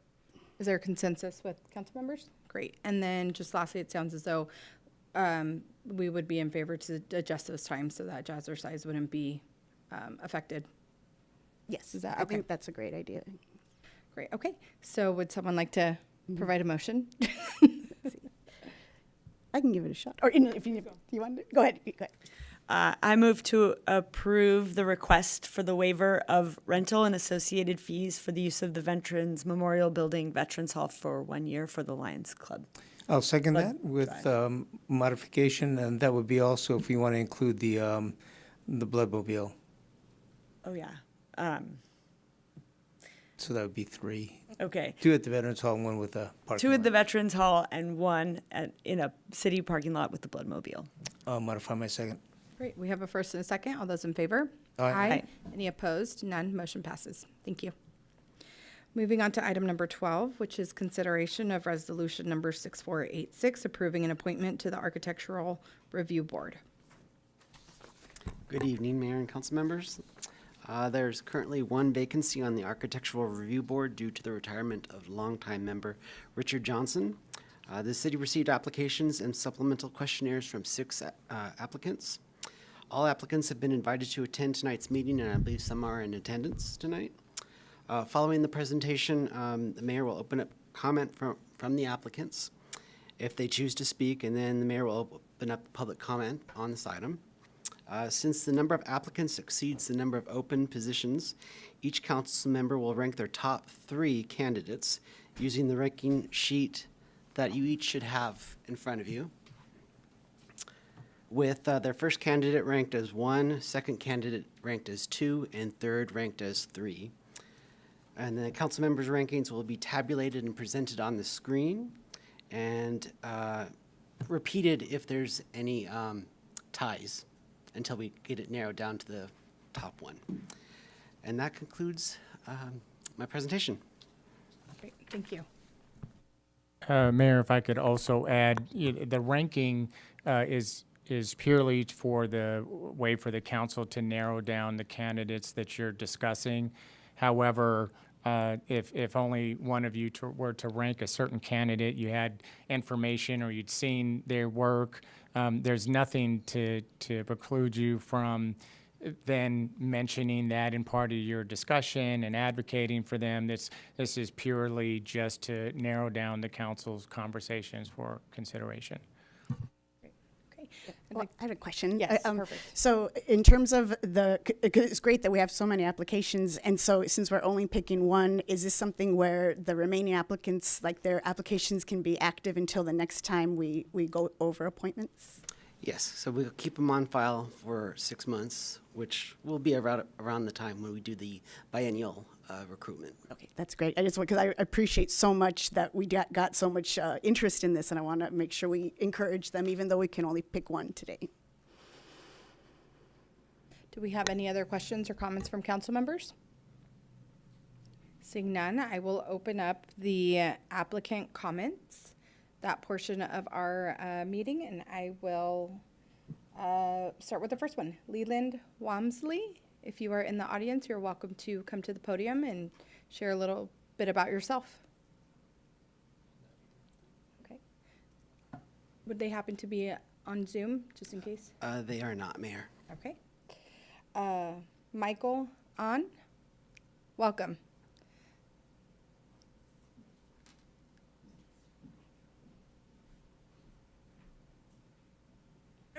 Good evening, Mayor, council members. I am here to just give you a background. Is that what it is? Okay. I have actually gone through the Architectural Review Board myself as an applicant about almost 16 years ago. I believe Mr. Nomura was on the board at that time. 17 years probably. With a few less gray hair, man. Just give you my background. My academic background includes civil engineering, undergraduate and graduate degrees in civil engineering and city and urban planning from Cornell University. I have had both private and public experience. I've had worked for companies such as the Lou Cather Architects, as well as the Washington, D.C.'s National Capital Planning Board, a commission, and I was one of the directors at the Urban Land Institute in Washington, D.C., and I also was a consultant to several of the major federal agencies, especially Housing and Urban Development, in their New Towns Title VII program, as well as different states, including the city of Washington, D.C., and Louisville, Kentucky, and a few other places. I've also taught, I've had some experience in teaching architects and engineering concepts at Cornell, and I taught at the University of District of Columbia's graduate program in urban planning. That's my academic and professional background. I've also had some international background, but that's my basic thrust of my resume. Any questions? Questions? No questions. Thank you. Okay, thank you. Ildefonso Jojo Fantone. Okay. And online? Not online. Stephen Zick. Welcome.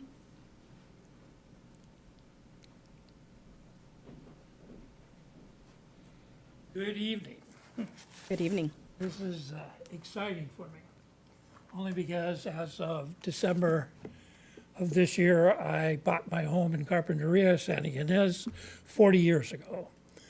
I started in Santa Barbara when I graduated from SCI-Arc, Southern California Institute of Architecture, and started with an architectural firm here of Design Works, known as Design Arc now.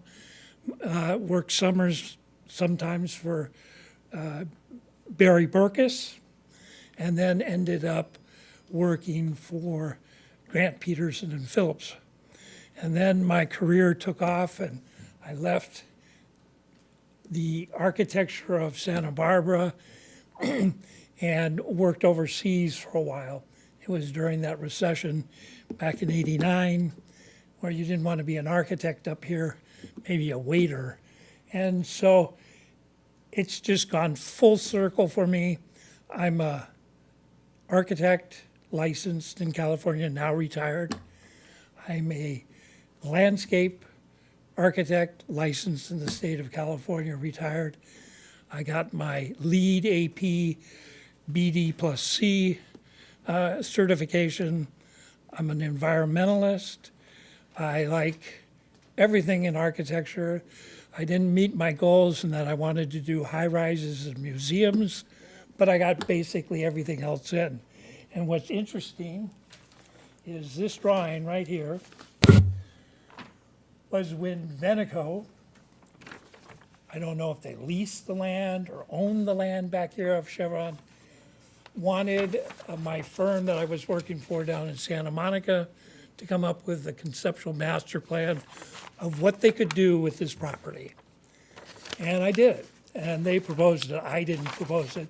But as you know, this property back here is so unique to us. And nothing has been determined as yet. It will be someday, maybe in my period of time. I don't know. And then another project I worked on was in a big, huge master plan in Goleta for housing. So I feel the opportunity that with all this experience now, that I can give back to my community. I'm now retired, I'm calmed down, I can spend time evaluating. I hope I can educate people with the experiences that I have. I spent many, as I say, many years in Europe, so I believe in our iconic situation we have here, the harmony we have here. This is home for me, and I want to protect it. But I know that the politics and the expansion that we all need for growth and all that is becoming more and more important, and I just want to be a part of that in making the decision, helping the board evaluate things so they can give it to the city council to make good determinations that are best for our little town, beach town. So thank you very much. Thank you. Any questions? No questions. Thank you. Lucrecia Graham. Not in the audience, maybe via Zoom. Nope. And Dana Rosenberg. And not in the audience, but maybe via Zoom. No. Okay. So we will now open up the public comment section or portion of this item. I do not have any speaker slips for this item. Do we have anyone via Zoom? We have no raised hands, Mayor. Okay, I will officially close public comment. Do we have any questions or comments from council before we complete the ranking form? I do, actually, if that's okay. Yeah. Spending 18 years on the Architecture Review Board, I would like to tell the council actually what that role entails. It is an advisory role to the Planning Commission, just to let you know. It's based on making decisions and comments on design and aesthetics and conformance based on local architecture and local history. So those are some of the things I suggest we focus on mostly. Currently, we don't have anybody with a lot of extensive architect background, so I think having an architect, landscape architect, would be something that would benefit the current board. So those are my comments. Great, thank you. Okay, no other comments or questions? I'll look back to the clerk just to ensure, to reiterate what our next steps are. And just to remember, council members, please rank just your top 3 candidates. Thank you.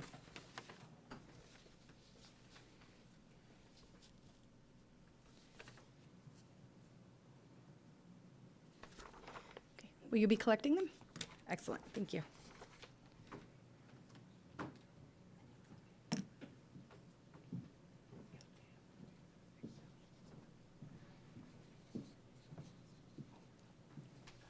Thank you.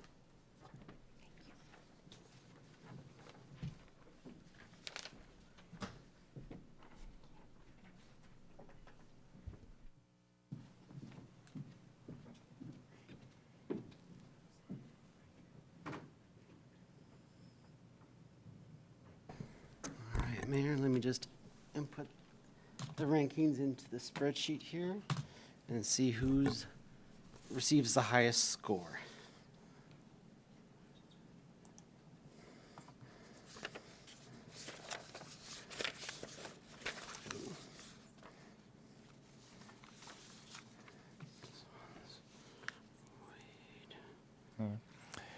Mayor and community members, as these rankings go in there and the score goes up, I just want to remind everyone that it's not necessarily the highest score that needs to be selected. Of course, the council could choose to do that, but this is, again, just for discussion.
Sorry, I had to get a closer look. Looks like Jojo Fantone is the /1 candidate with the highest. Brian, I think you got my rankings wrong.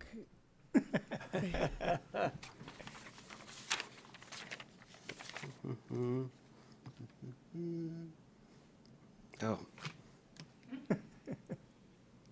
My apologies.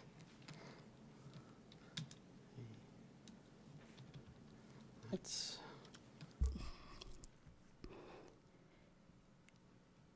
Sorry, let me just double check these again.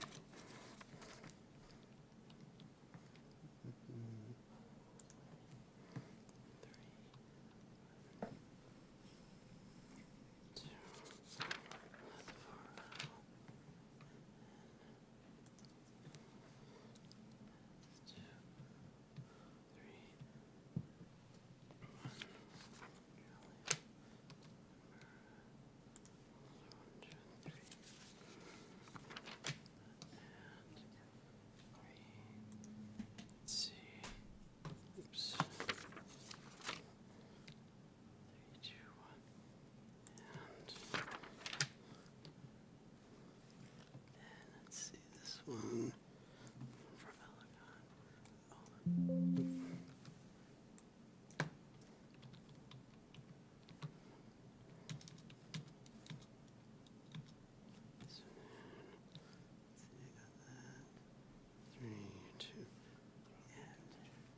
Sure.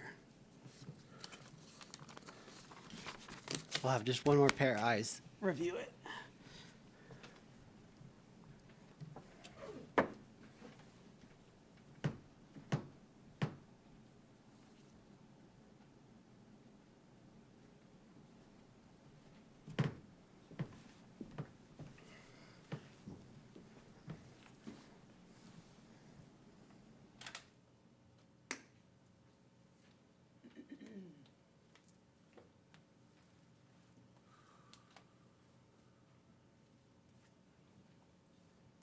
It looks correct to me, but I'll turn to the council to see if. I don't know that We had a third set of eyes on it. That have been a mistake on my end. If so, and you want to relook at it, happy to bring it back up for you. Steven Zick was what I was intending. Right now, it's Wanna, with Graham.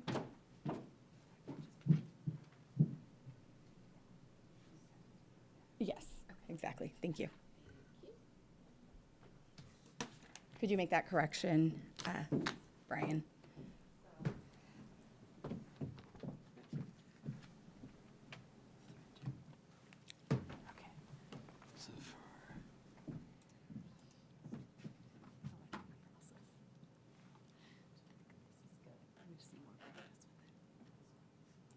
Okay, thank you for those tabulations. So it looks like we have Mr. Steven Zick and Mr.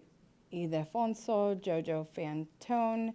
And I'd be happy to hear from council if there are certain members you would like to advocate for or I would just nominate. like to make a quick comment. This is not to advocate anybody, but JoJo did spend a number of years on the Architecture Review Board.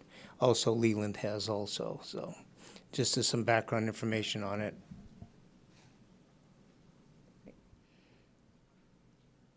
I mean, in terms of my ranking choices, I was trying, I appreciated the candidates who had architectural background, whether it was they previously had a license or practice as architects. I thought that was really, it sounds like that's something that might be a missing from the current ARB, and so having that balance was part of my reasoning. Great. Okay.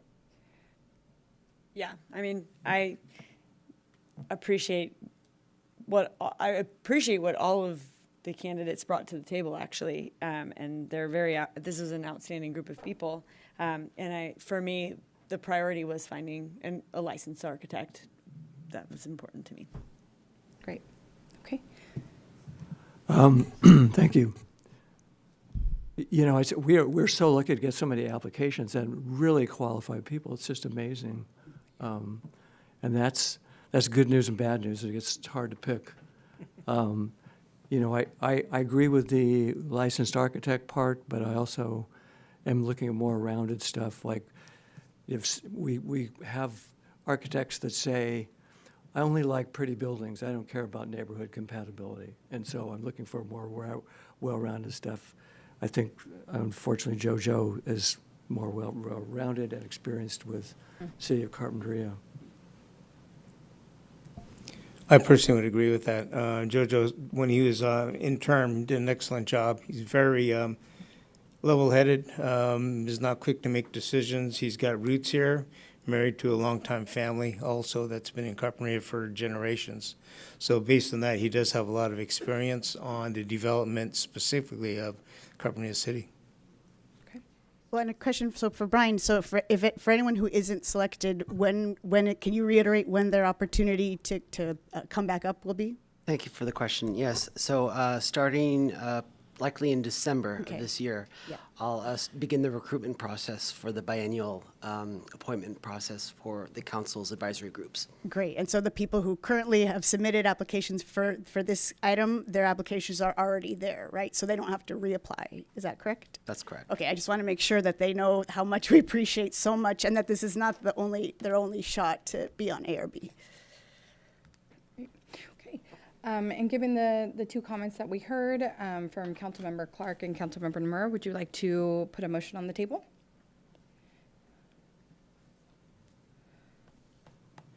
Okay, I'll go ahead and do this one. Poor Jojo, I know he's been wanting to get back on it. So with that, I would recommend that we select Jojo Fantone to serve as a member of the Architecture Review Board of Carpinteria. A second. We have a first and a second. All those in favor? Aye. Aye. Any opposed? None? Motion passes. Quick comment. Yes. I would like to commend the way this thing worked out. Having 6 applicants is amazing. Before, we could barely fill it. When we come to the end of the year, I've seen times when we've actually had only 4 applications for the Architecture Review Board. Having that 5th one was just kind of figuring somebody that would sign on the dotted line. So having this many qualified people, I look forward to seeing what next year is going to look like. I think we'll have an outstanding group. And even though it's an advisory position, that's where everything starts at the beginning. So thank you all very much for applying. Appreciate it. And I'd like to just share and say thank you all for your applications. This was a position that I know the council really wanted to fill as soon as possible. It's an important position on an advisory board that really helps the city council and the city continue to make decisions. And I'm looking forward to welcoming JoJo Fantone to the ARB and again, opening up those applications or those board seats in December. And then, Mayor, I'm sorry, could you also, council, make a motion to adopt the resolution number 6486? Yes, Councilmember. So Murray, moved. Can you, thank you for modifying. And I'll modify my second. Great, we have a first and a second. Would you like another voice vote? Sure. All those in favor? Aye. Thank you. Great. Okay, we will now move on to item number 13, which is review of the 2025 Carpinteria home sales prices and setting of the 2026 in lieu affordable housing fees pursuant to Carpinteria Municipal Code, Chapter 14.75, inclusionary housing requirement, and if desired, adopt resolution number 6485 as read by title only, adjusting the 2026 affordable housing in lieu fee for single-family dwellings.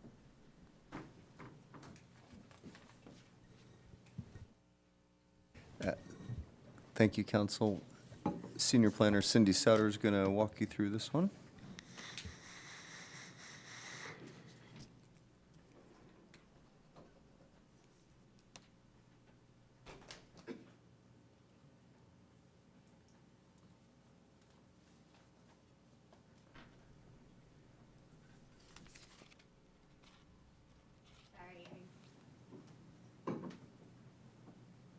Good evening. Sorry, I thought it was going to be open and ready for me. Hold on.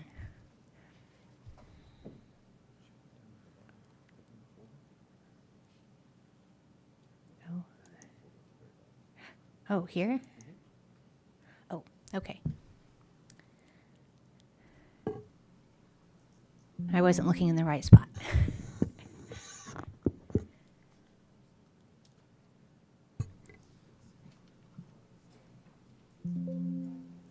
Oh, gosh. Okay.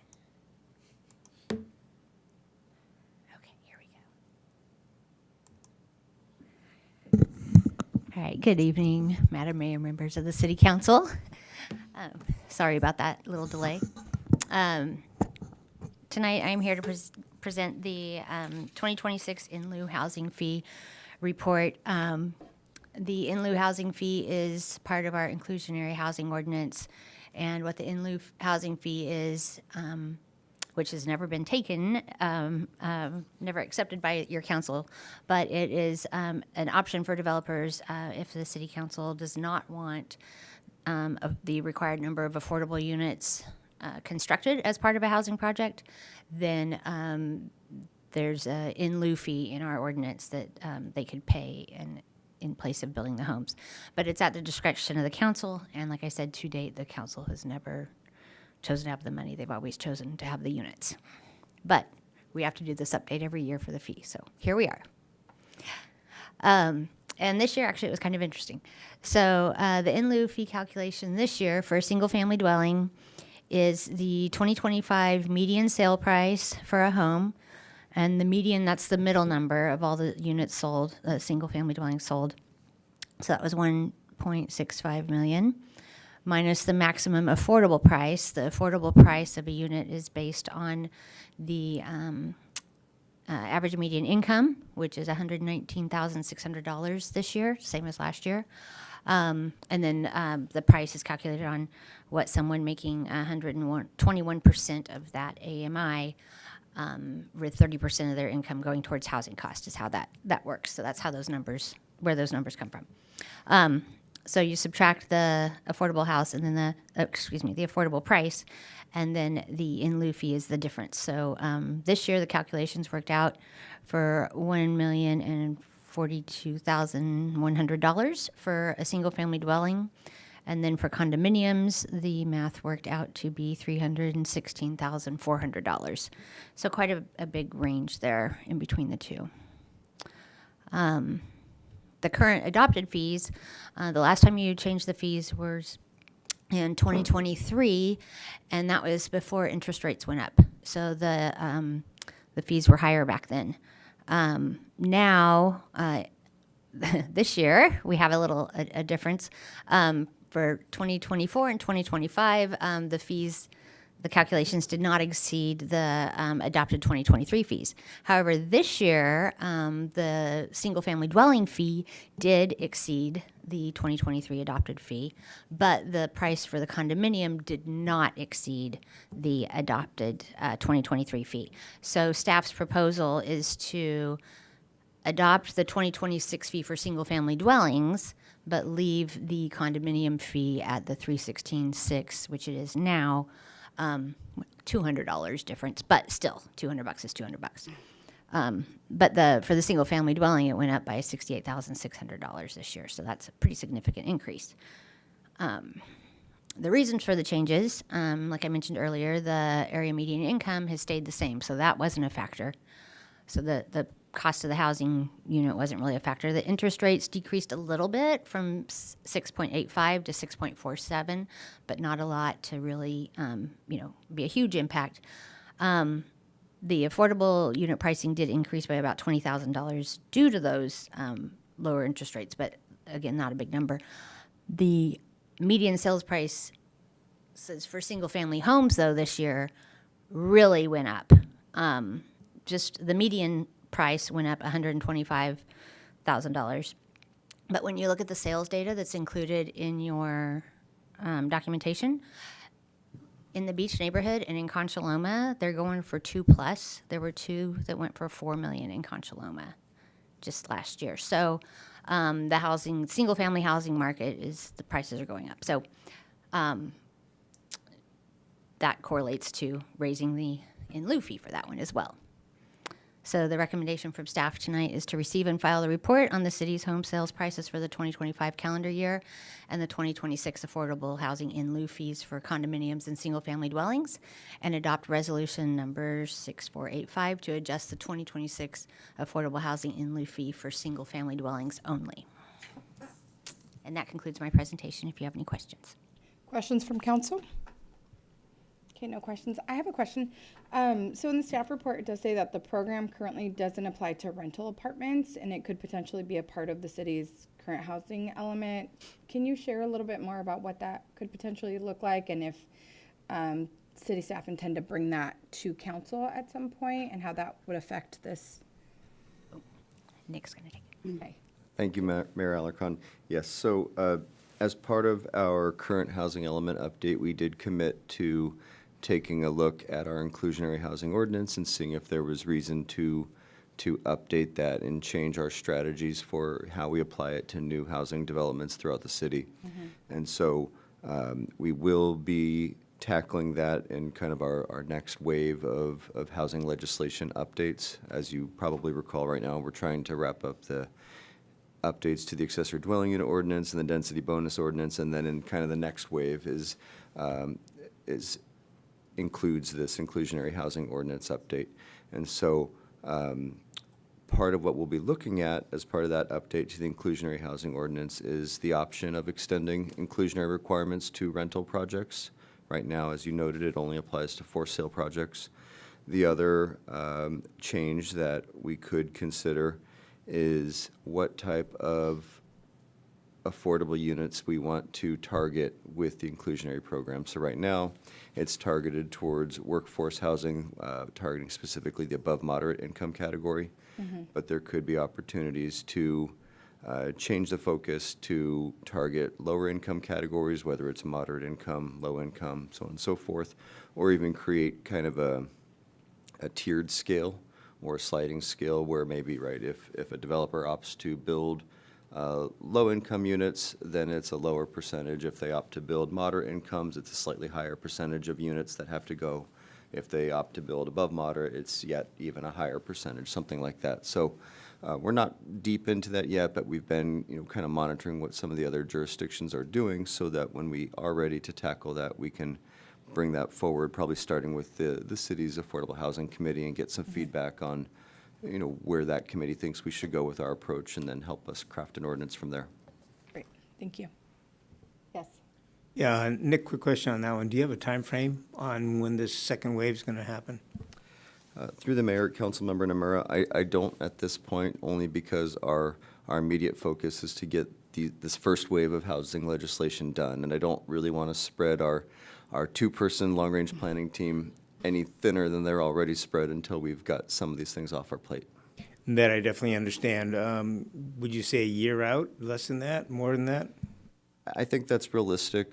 I'm hoping that by the end of this year, we'll have made enough progress with this first wave of legislation that we can then start digging into these next round of legislative updates.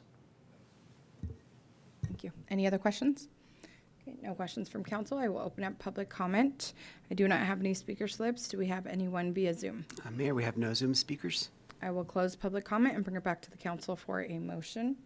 I'll move to receive and file the report on the city's home sales prices for the 2025 calendar year and the 2026 affordable housing in lieu fees for condominiums and single-family dwellings, and adopt resolution number 6485 as read by title only, adjusting the 2026 affordable housing in lieu fee single-family dwellings. Second. We have a first and a second. All those in favor? Aye. Aye. Any opposed? None. Motion passes.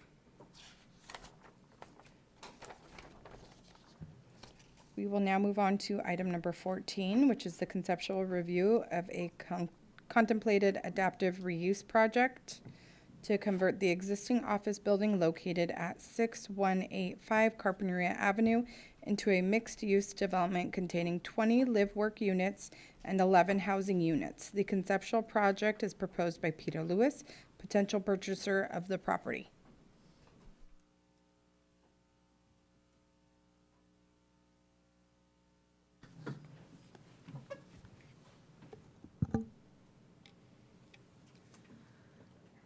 Thank you. Good evening, Mayor and City Council. I'll be presenting a summary of the staff report for tonight's conceptual project review.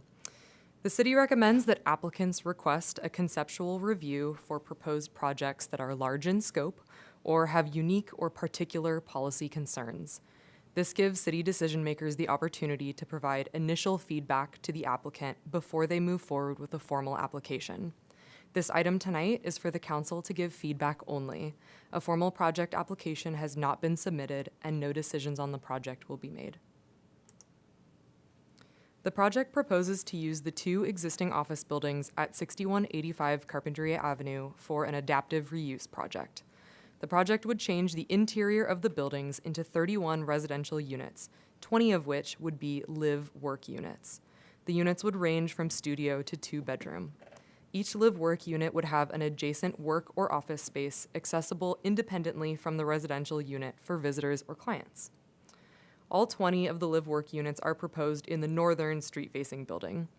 About 23,407 square feet would be used for residential space, and 3,912 square feet would be dedicated to workspaces.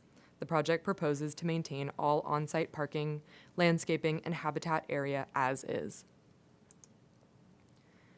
This 3.58-acre property is located on the Carpinteria Bluffs. It is zoned MRP, the Industrial/Research Park District. The land use designation is RDI, Research Development Industrial. Due to its location, the property is also in the Coastal Appeals Overlay District and is in the Environmentally Sensitive Habitat Area Overlay District.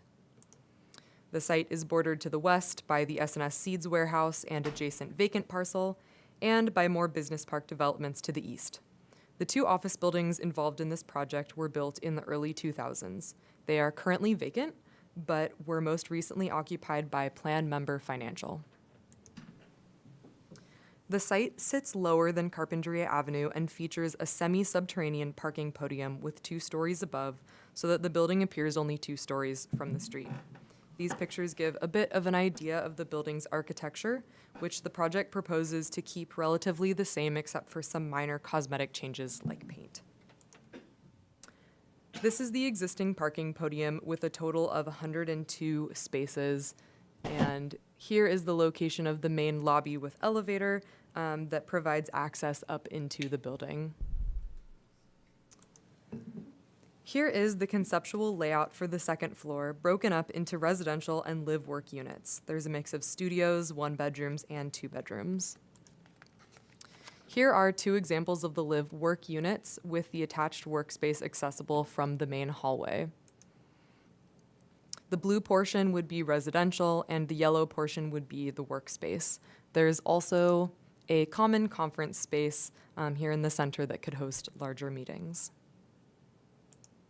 And here's the conceptual layout for the third floor, similar to the previous. This floor also has a common conference space. The rear building is proposed as residential only with no live-work units. As I mentioned earlier, staff and the applicant are looking to receive feedback from the council on this conceptual project idea. To help guide council discussion and comments, staff presented preliminary analysis in 4 issue areas in the written staff report, which I'll summarize here. The first area for feedback is the residential use within the MRP zone. Mixed use with residential and industrial components is an allowed use in the MRP zone district with the approval of a development plan.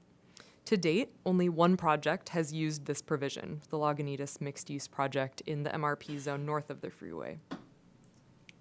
The MRP zone has required findings to approve a mixed-use project, which require that the project rehabilitates existing housing or provides affordable housing, contributes to the jobs housing balance, is compatible with existing and anticipated surrounding uses, and shows that industrial is still the primary use of the site, considered by either the square footage or the appearance of the development from the street.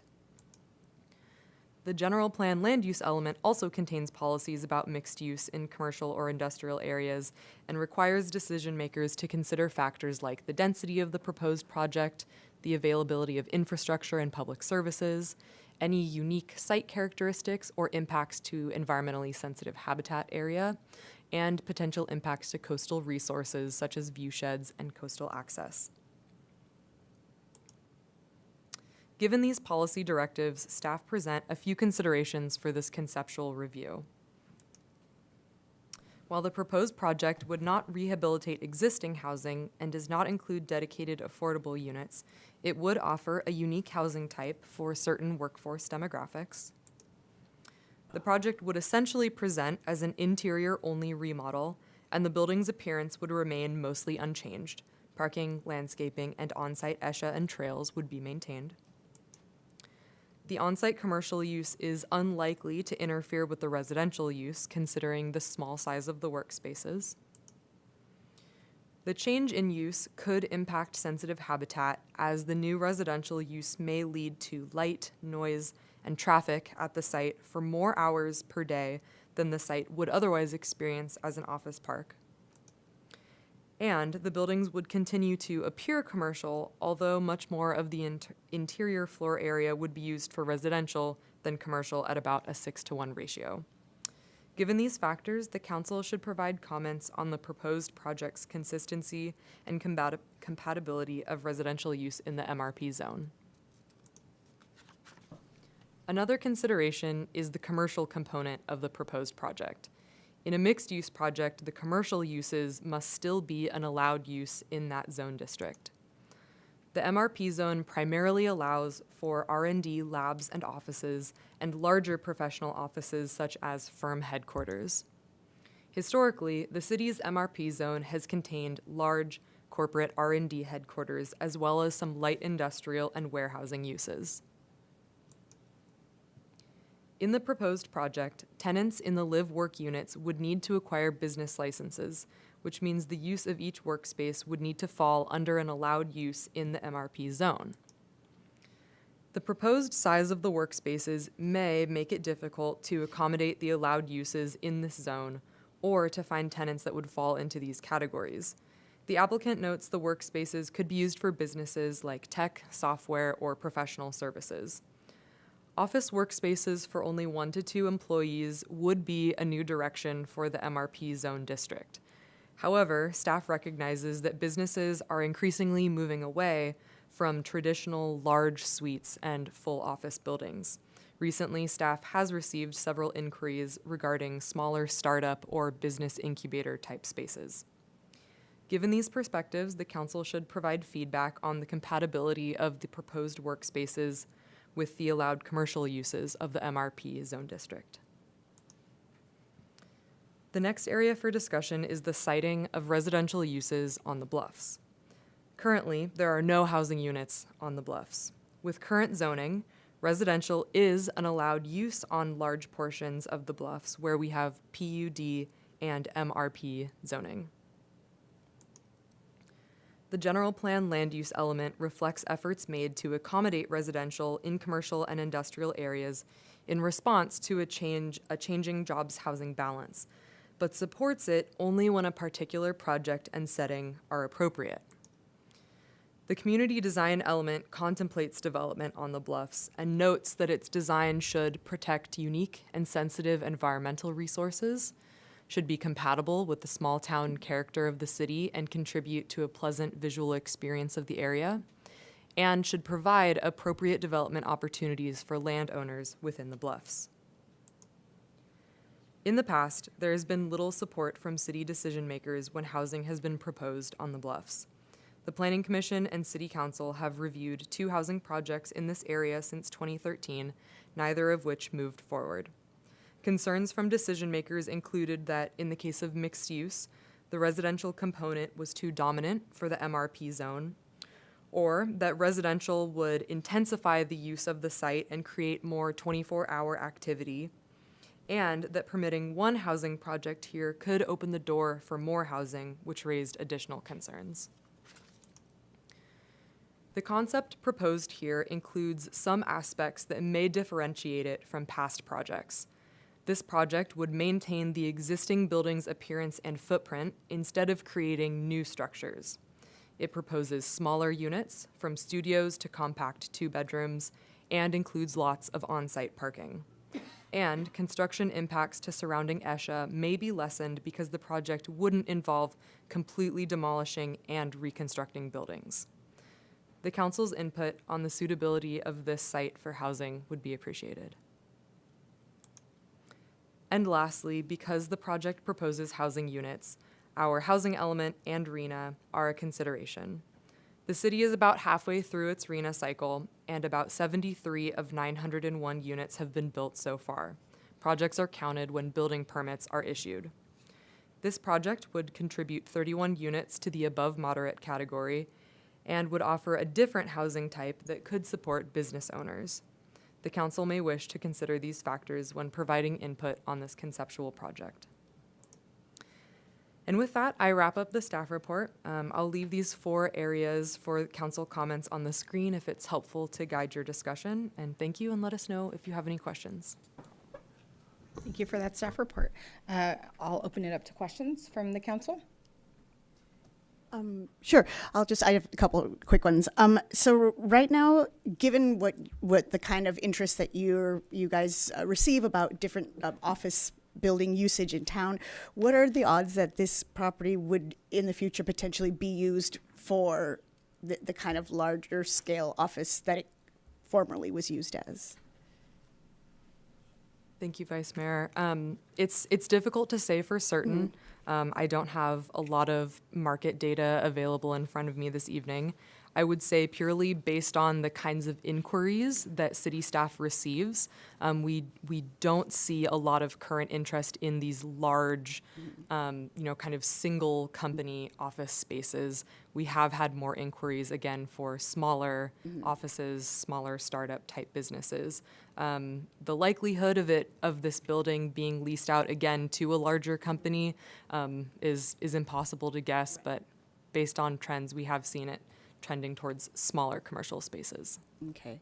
And then in terms of the, I understand that this proposal doesn't have any affordable units as part of it. Is that something that the developer would be interested in including? Because I know whenever we've had discussions about housing on the Bluffs, it includes that affordable housing as a big component of it. Thank you for the question.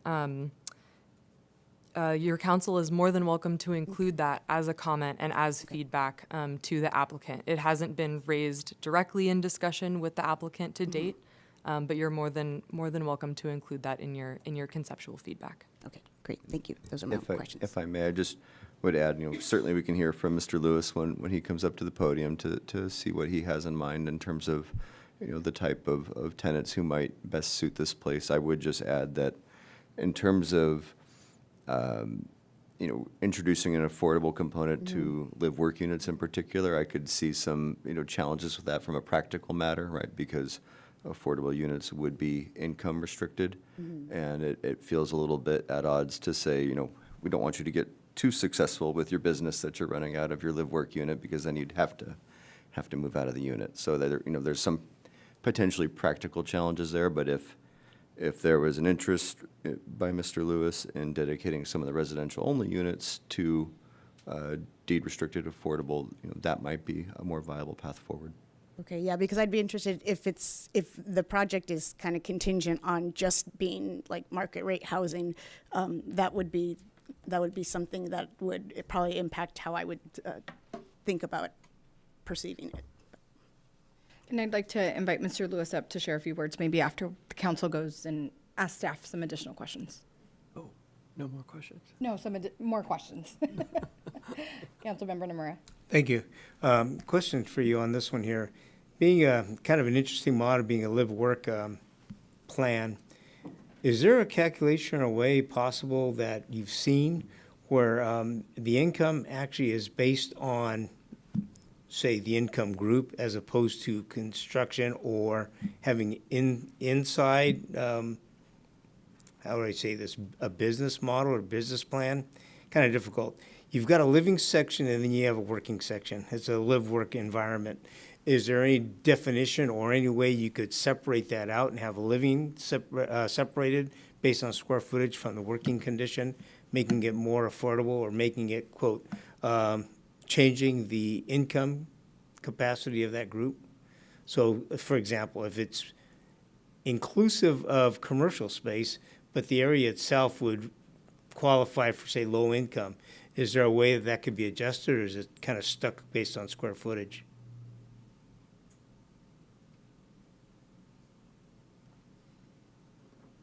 Through the mayor, Councilmember Nomura, I'm not exactly sure if I'm following your. It's a tricky one. For example, question. the Palm Lofts, you have galleries there, but that's not considered part of the living quarters, even though it might be.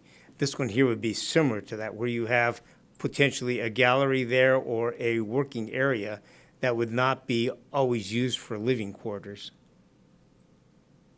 Councilmember Nomura, suggesting that, for example, the residential units and the workspaces could be under completely separate leases, for example. Exactly, to qualify that for low income.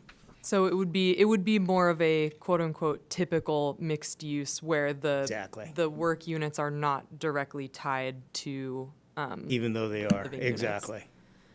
units. We have not discussed this option with the applicant. It's been proposed as a true live-work unit where it would be essentially all one lease. Although that is an interesting idea, and I encourage you to include that in in conceptual feedback to the applicant. Great, thank you. I think they've heard it. Those are my questions. Great. Any other questions? My question is broad, and you might not know the answer, but to sort of tack on what the vice mayor asked, do you have any data on the vacancy rates of offices at large in our city? Councilmember Mayor, I do not have that data in front of me right now. That may take a little bit more research than we're able to do. What if you right did here. have it?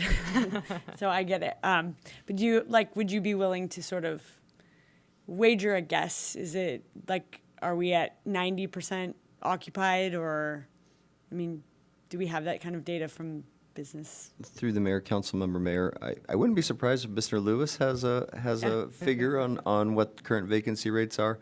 I can look for it here while we're going through some questions. But I do know that office vacancy is where our highest vacancies are in terms of commercial square footage. Industrial and warehouse type use in particular is very much in demand across the entire South Coast. And so we're seeing much lower vacancy rates there. But the traditional office type product, especially large offices, there's just not a lot of market for currently. Right. Okay. Thank you.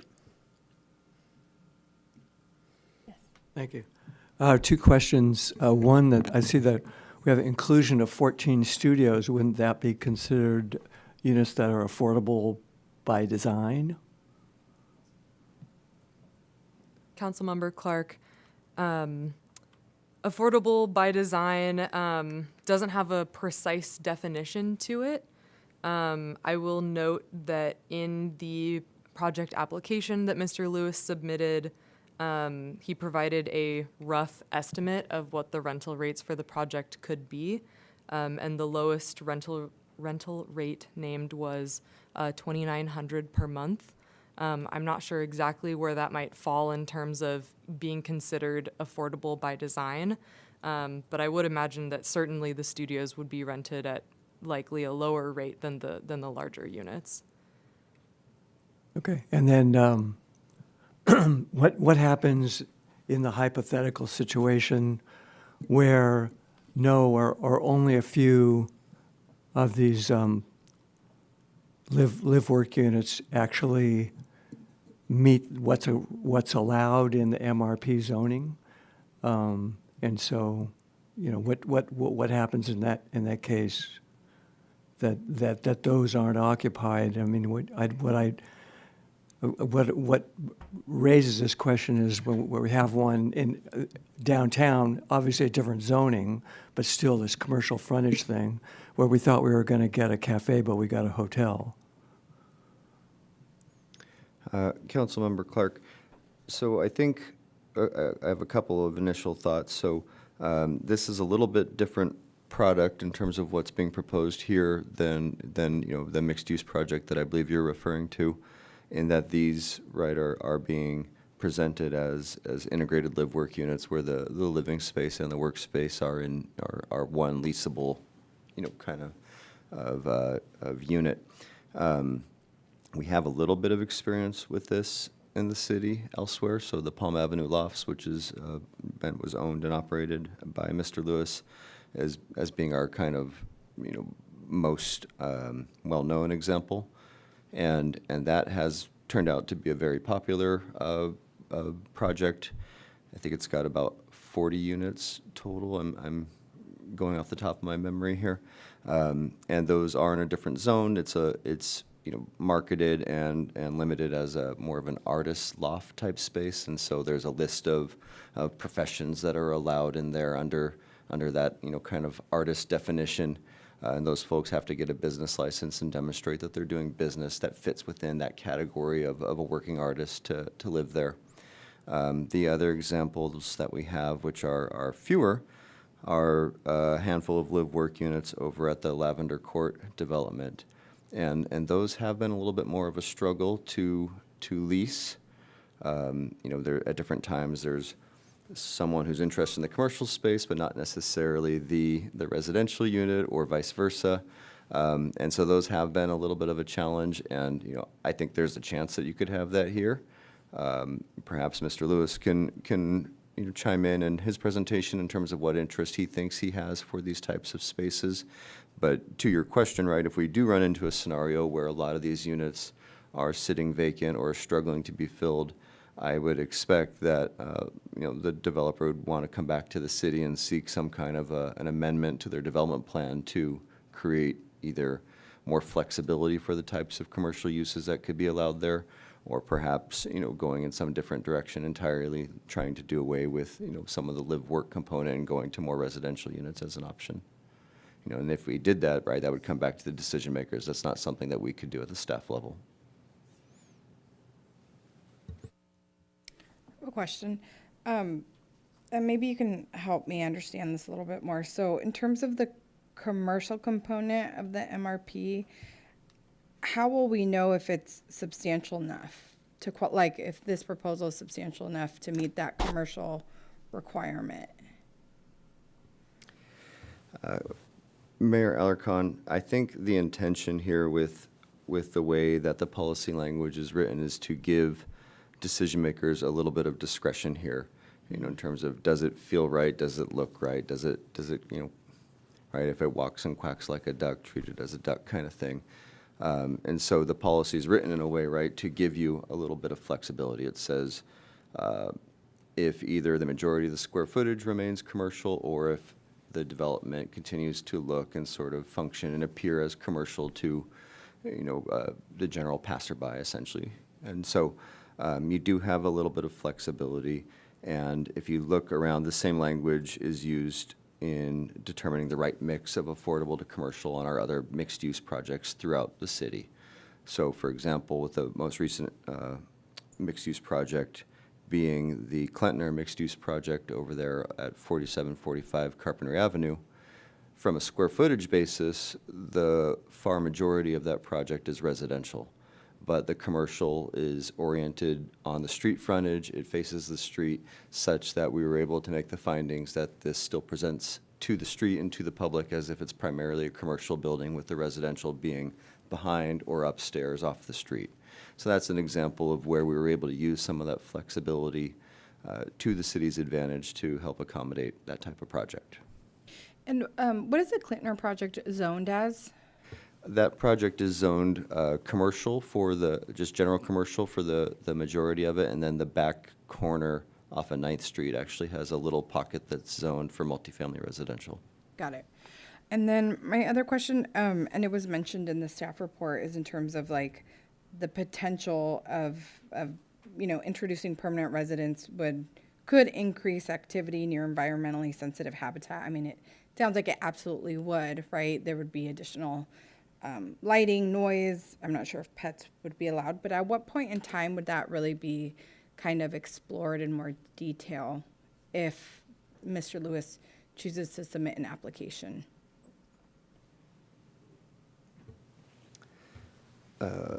Mayor Alarcon, I think it would come up during the project review process. It could potentially be part of what's looked at under CEQA. I don't know exactly, what level of CEQA review this project would entail, but that would be a consideration there. I think it's also something that would need to be looked at and addressed as part of our policy consistency analysis when we're reviewing any type of proposal against the applicable general plan and coastal plan policies. And so if we do find, right, that there's some potential issues there might be opportunities to condition a project to, put some limitations on that, or try to put some boundaries around that to avoid, significant impacts. right? That might look like controls on the type of lighting or the intensity of lighting. Maybe it does look like some kind of limitation on pets, right? I don't know exactly what kind of impacts we're going to find, but we'd have to work with the developer and figure out, what those potential impacts are and how they could be mitigated or limited. Okay. And then just my last question is in terms of parking, based off of what they're potentially, the number of units and based off of what's available, is that within what's required, or is it maybe above that? I think I'm getting to a point where, not getting to a point, but I'm really cautious with, there's new development, is the parking. I think at some point we're gonna have a definite lack of parking, and so I wanna see if we can get ahead of that as much as possible. But if you can share a little bit more about what's being proposed and if that's the legal required limit. Mayor Alarcon, yes, I can confirm that if you were to calculate the required parking based on the number of units, yes, the site is significantly overparked. You could say even when considering the number of guest spaces required for the residential, and then based off of if you were just using a general commercial designation for the square footage used as workspace, it would still, there is still extra parking available on the site. Thank you. Yeah, this is one of the few units that we did a plan on and approved that has underground parking, and one of the very few places in Carp. Any other questions? And I'd love to hear from Mr. Lewis. If you'd like to come to the podium, and you're welcome to share about your proposal or project.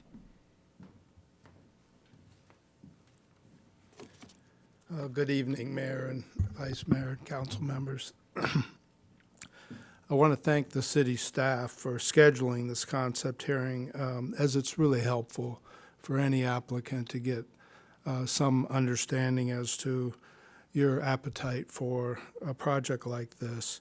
I'm the principal on this endeavor, and 28 years ago, in this very room, I received approval for the Palm Lofts that I've operated since.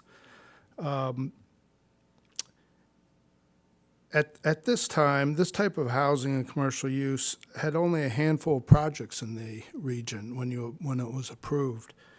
And I think it is fair to say the Palm Lofts has contributed to the Carpinteria's economy and culture. This is another opportunity to support budding small businesses, entrepreneurs, and professional service providers. At the same time, augment the housing stock with absolute minimum environmental impacts. Carpinteria thoughtfully tracks and considers the employment and housing balance in an effort to analyze and plan for appropriate housing production in the city. In many respects, 6185 Carpinteria Avenue is an ideal candidate to create living and working space that helps the current housing deficit. Our proposal creates 31 new residential units and supports 20 businesses in a vacant office building without any modification to the exterior outside of cosmetic upgrades to the building. As noted in the City of Carpinteria Coastal Land Use Plan and General Plan, the jobs and housing ratio currently exceeds the average number of workers per household. This indicates that the city has a job surplus which draws employees from outside the city. And additional local housing units could improve the housing jobs balance. The jobs employed residential ratio also indicates a job surplus in the city. The city's jobs employed residential ratio is 1:1, where an estimated 640 surplus jobs are filled by employees commuting into the city from the surrounding region. More importantly, the proposal creates 20 workspaces for residents that are designed not only as nice workspaces, but excellent spaces for clients, customers, advisors, and colleagues. It is difficult to find attractive professional places that are conducive for work and provide the elevated professional setting this site provides. This building will facilitate the ambitions of small business owners that want impressive facility to conduct business. Remote and hybrid work remain approximately 27% of the labor force, according to a Wall Street Journal article June 16th of this year. And this building lends itself to nice workspaces to be used full-time and part-time remote and accommodate conference meeting space when larger group meetings are required. The economic benefit of these contiguous uses of living and working in the same building reduces occupancy costs, saves commuting time, and leaves a reduced personal carbon footprint. This building is ideal for live-work lifestyle with great natural light, a connection to nature, and all the beauty and peace offered in Carpinteria. The design of this building is readily converted with its open structure, reasonable dimensions for dividing, and abundant light and decks outside all units. The current parking allocation is 102 spaces, which generously fulfills the requirement of the parking demand the use will generate. This reimagined building creates new housing, supports and promotes budding small businesses and entrepreneurs, and if we can house some existing commuters, generate net reduction of the city of Carpinteria's carbon footprint, it is nearly impossible to find housing production that produces net positive and environmental impact, and this project will achieve that outcome. The unfortunate reality today is I see very few opportunities where economic viability meets community needs and receives positive public support. I hope this is one such occasion. Thank you for your time and consideration, and I look forward to hearing your comments further. And to answer one question that was raised, the current vacancy is roughly 20% in the city of Carpinteria for office. I think there are some commercial brokers that will tell you the phantom inventory is much higher than that. So in other words, there's some highly underutilized building, including LinkedIn, that are likely to come onto the market at some point. So this is an opportunity to kind of find ways to solve an urgent problem with almost a positive carbon outcome. And that's really unusual. The other question regarding inclusionary housing for rental projects is a real tough one. You know, it's been hotly debated in Santa Barbara, which I've developed in Santa Barbara as well. And the reality is affordable housing has to be done with tax credits. No other outcome happens. And the one projects that you're going to see, those require tax credits to make it happen. It's just unfortunate reality. I mean, you take the purchase price of this building and divide it by 30, it's not affordable. So I couldn't afford to take the hit. If there is an inclusionary requirement, it's not likely to happen. It's just an unfortunate reality of where we are today. These projects don't have that kind of margin, and a lot of communities have recently started to walk back inclusionary requirements in their cities. But happy to answer give you a lot of data on that. It's a pressing issue, and it's got to be found in public solutions.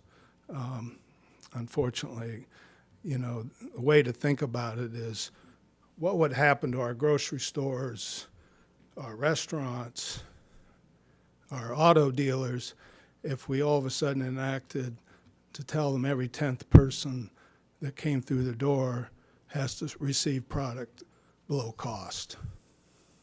You can imagine the mayhem it would cause, and not much of that would be positive other than some windfall losers of the 10%.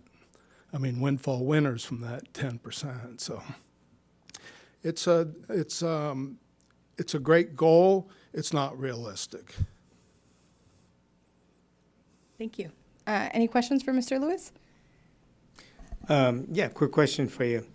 Great job on the other projects you've done. I was able to be on both of these projects, so it goes way back in time. My question is, we are also taking a look at some of the development along the bluffs. Part of that includes having the bluff trails connected up. Would you be willing to participate in that should this move forward? Well, absolutely, and it already is in this parcel. It's got a small bridge already in place. Right. The paths are dedicated. So, I mean, you know, that's the one binding artery that I think is one of the great amenities and assets of the bluffs. You know, the public access to the bluffs is remarkable. Thank you. Okay, no other questions. Thank you. Thank you. I will now open up public comment on this item, and we will start with Mr. Doug Adrianson. Welcome.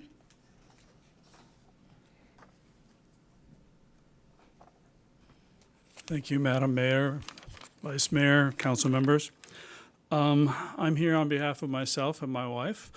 We've been tenants at the Palm Lofts for 7 years, quite happily living and working in that space.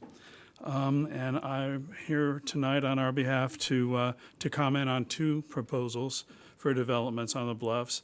We passionately oppose one of them and support the other strongly. Thank you for receiving this input. As Carpinteria residents since 2017, business owners, supporters of numerous local businesses and restaurants, and active volunteers with Seal Watch and Carpinteria Indivisible, we recognize that the bluffs are a treasured and irreplaceable asset for residents and visitors alike, not to mention the larger ecosystem. We are grateful for earlier efforts that have preserved large portions of the bluffs. We support ongoing efforts to support and preserve the rest. We believe the farm proposal, which would shoehorn hundreds of dwellings into this largely pristine area, is incompatible with the area's current use, including but not limited to the world-renowned harbor seal rookery and the city's vision for the future. We add our voices to those of Citizens for the Carpinteria Bluffs, the Environmental Defense Center, and others who oppose this too big and poorly situated project. In contrast, we strongly favor the proposal from Peter Lewis to repurpose the vacant office buildings at 6185 Carpinteria Avenue to create new residential units and workspaces. Adapting an already existing building is better in every way than new construction on a relatively untouched natural land. Having lived and worked for nearly a decade in the Palm Lofts, developed by the same Peter Lewis 28 years ago, we appreciate his vision and skill in creating appealing live-work spaces. The Palm Lofts complex is the right size and the right location and designed and maintained to be an attractive asset to the city. We know, if you have any questions for a resident there to explain a little bit about how that works, I'm happy to explain my perspective on that. We know that Carpinteria needs more housing at various income levels to accommodate a growing population. This plan to creatively adapt one of Carpinteria's numerous underutilized buildings is a great example of how to pursue this goal. Whatever challenges Carpinteria might face, its citizens are not guilty of the old warning, you don't know what you've got till it's gone. We know what we've got. We urge the City Council to say no to proposals that would develop the bluffs and say yes to those that preserve it while addressing other very real needs. I'm happy to take any questions. Thank you. Arturo Tello, welcome. Good evening. Before I speak, I'd like to ask if you received my email comments. If you did, then I don't have to read my comments. I just want to say that I've been a resident there at the Palm Lofts for 21 years, and the way I have never supported residential development at the Bluffs.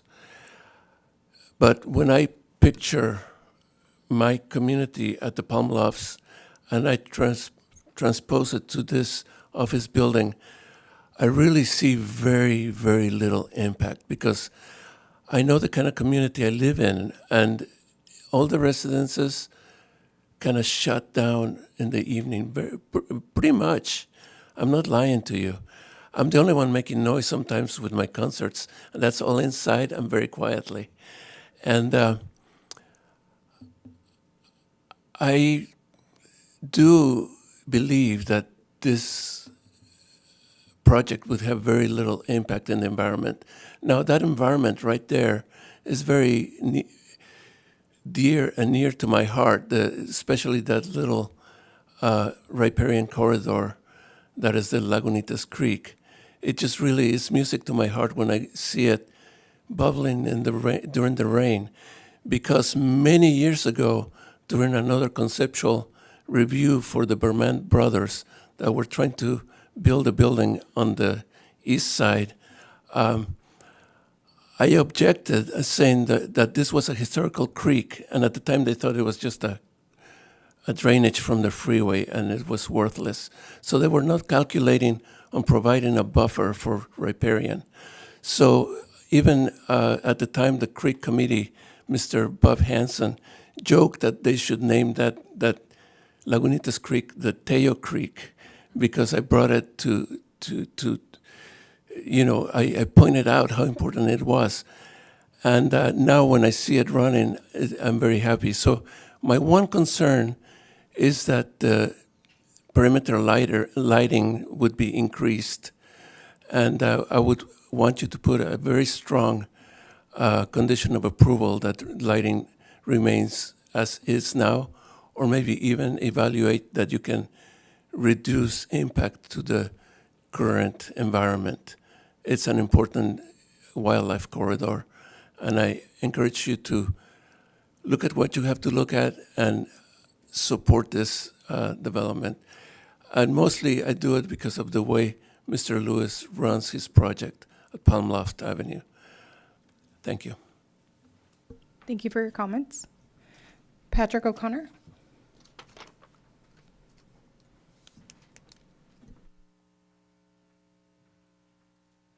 Thank you, Mayor and Council and staff. I just have three thoughts to quickly go through. A bit of procedural issues, not really about the design of the project. It's not clear whether this parcel was identified as an RMU in the earlier work that we did in the housing element, the residential mixed-use targets that we had. The report talks about it as MRP, and I'm just curious if it is part of that RMU designation. And to that point, are there other adaptive reuse projects identified in the RMU? Do we have some, we talked about the vacancy rate being 20%. There's an awful lot of volume out there that could fall under this similar kind of an approach. So I'm curious about what else is out there. And then the last point is we now have another major project here where we're not including the Planning Commission in a conceptual review. So I'm just really curious why we're standing here without the Planning Commission. Thanks. Thank you for your comments. Amrita Sam.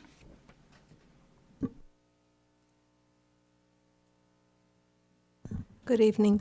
I have some concerns about this, and I was wondering if somebody could answer whether the MRP zoning and our general plan is really the city's policy regarding this kind of housing. Because it seems if we don't have it within the MRP, because they're asking all of these questions that you need to consider regarding this project, and the council is thinking about having a policy for public art, wouldn't you want to consider having a policy for this kind of housing first before you considered making it go forward as go into a conceptual review? It seems much more serious than public art. I had some concerns. We got some information about the costs. I think that if you're going to build any kind of housing in Carpinteria, even if it's modifying commercial housing, commercial units, that there be affordable housing, which apparently is not possible. I don't agree that there would be minimum environmental aspects to this project. If you consider the traffic and you consider the possibility or the likelihood of the Red Tail project being built at Baylord across the freeway, I think Carp Avenue and that whole exit, as it is now, it's a dangerous place to travel. So I think there are a lot of things that need to be considered. And I was wondering, Nick mentioned that there's flexibility in regard if you're not able to find commercial people who could use that space. And I want to know, where is the flexibility? Is the flexibility for the city council to make a decision, or is the flexibility at a different level, at community development or someplace else? How do they determine when and where flexibility will be there? Thank you. Thank you for your comments. Do we have any more speaker slips, Brian? We have no more speaker slips, but we do have one person on Zoom. Great. So let's move over to Zoom. So we have Susan Allen. Susan, go ahead. Thank you. I do have some concerns with this concept. Number one is monitoring. And please don't tell me this is on an on-complaint basis, because people will have a very difficult time determining whether this is being used in the manner in which it's being presented. And monitoring is going to be difficult for the city staff-wise. It's going to cost, and who's going to pay those costs? As far as the ESHA is concerned, I would like to point out, and I love Lagunitas Creek, but if you are including children in the mix, the creek has very steep sides. There's rushing water from time to time. That's, as a safety issue, I have concerns. Also, the area south of the path is home to a coyote family from time to time. They travel in and out. And again, it's not a real safe space. If there's going to be children, they're going to explore. It's going to be a concern. I do wonder about the cycle in business trends and taking this out of more of a business mode into the mixture. And currently, traffic is usually Monday to Friday out there, and suddenly you're going to have a lot of people coming in and out 7 days a week if there's housing. Affordability is definitely an issue.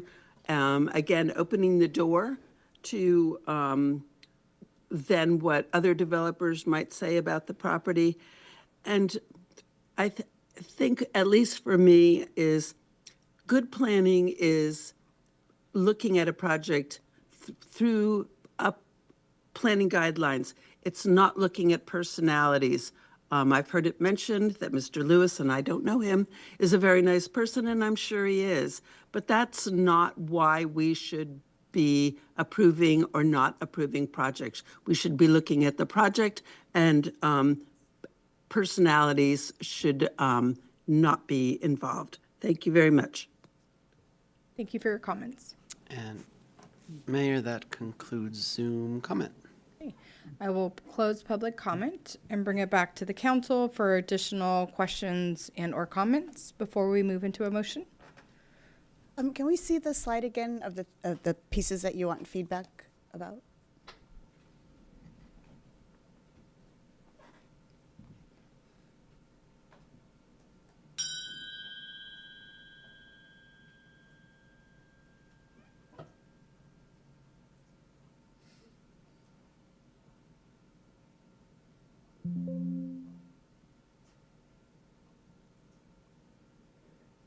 Great, thank you.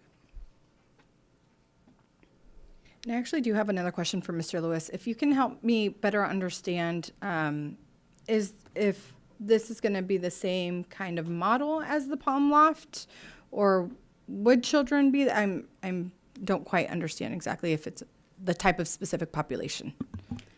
I believe, I mean, you can't discriminate, so I can't give you real hard guidance on that.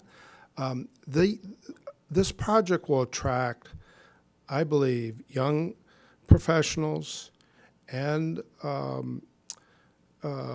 people that have a significant requirement for a separate workspace where they can feel like somebody can show up, whether it's their boss, and they're a regional salesperson, or a customer that they're interfacing with. I don't think you're going to have families there, to be honest. Palm Loft has had one child in its 28-year history. So it attracts professionals of various different ages. Now, the use, the reality is how professions are evolving, and particularly with AI, how it's going to impact offices.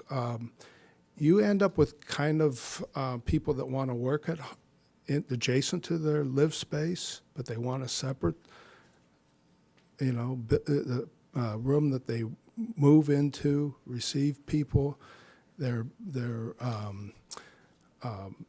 productivity improves immensely, and instead of a desk stuffed into a bedroom, which is what you saw during COVID.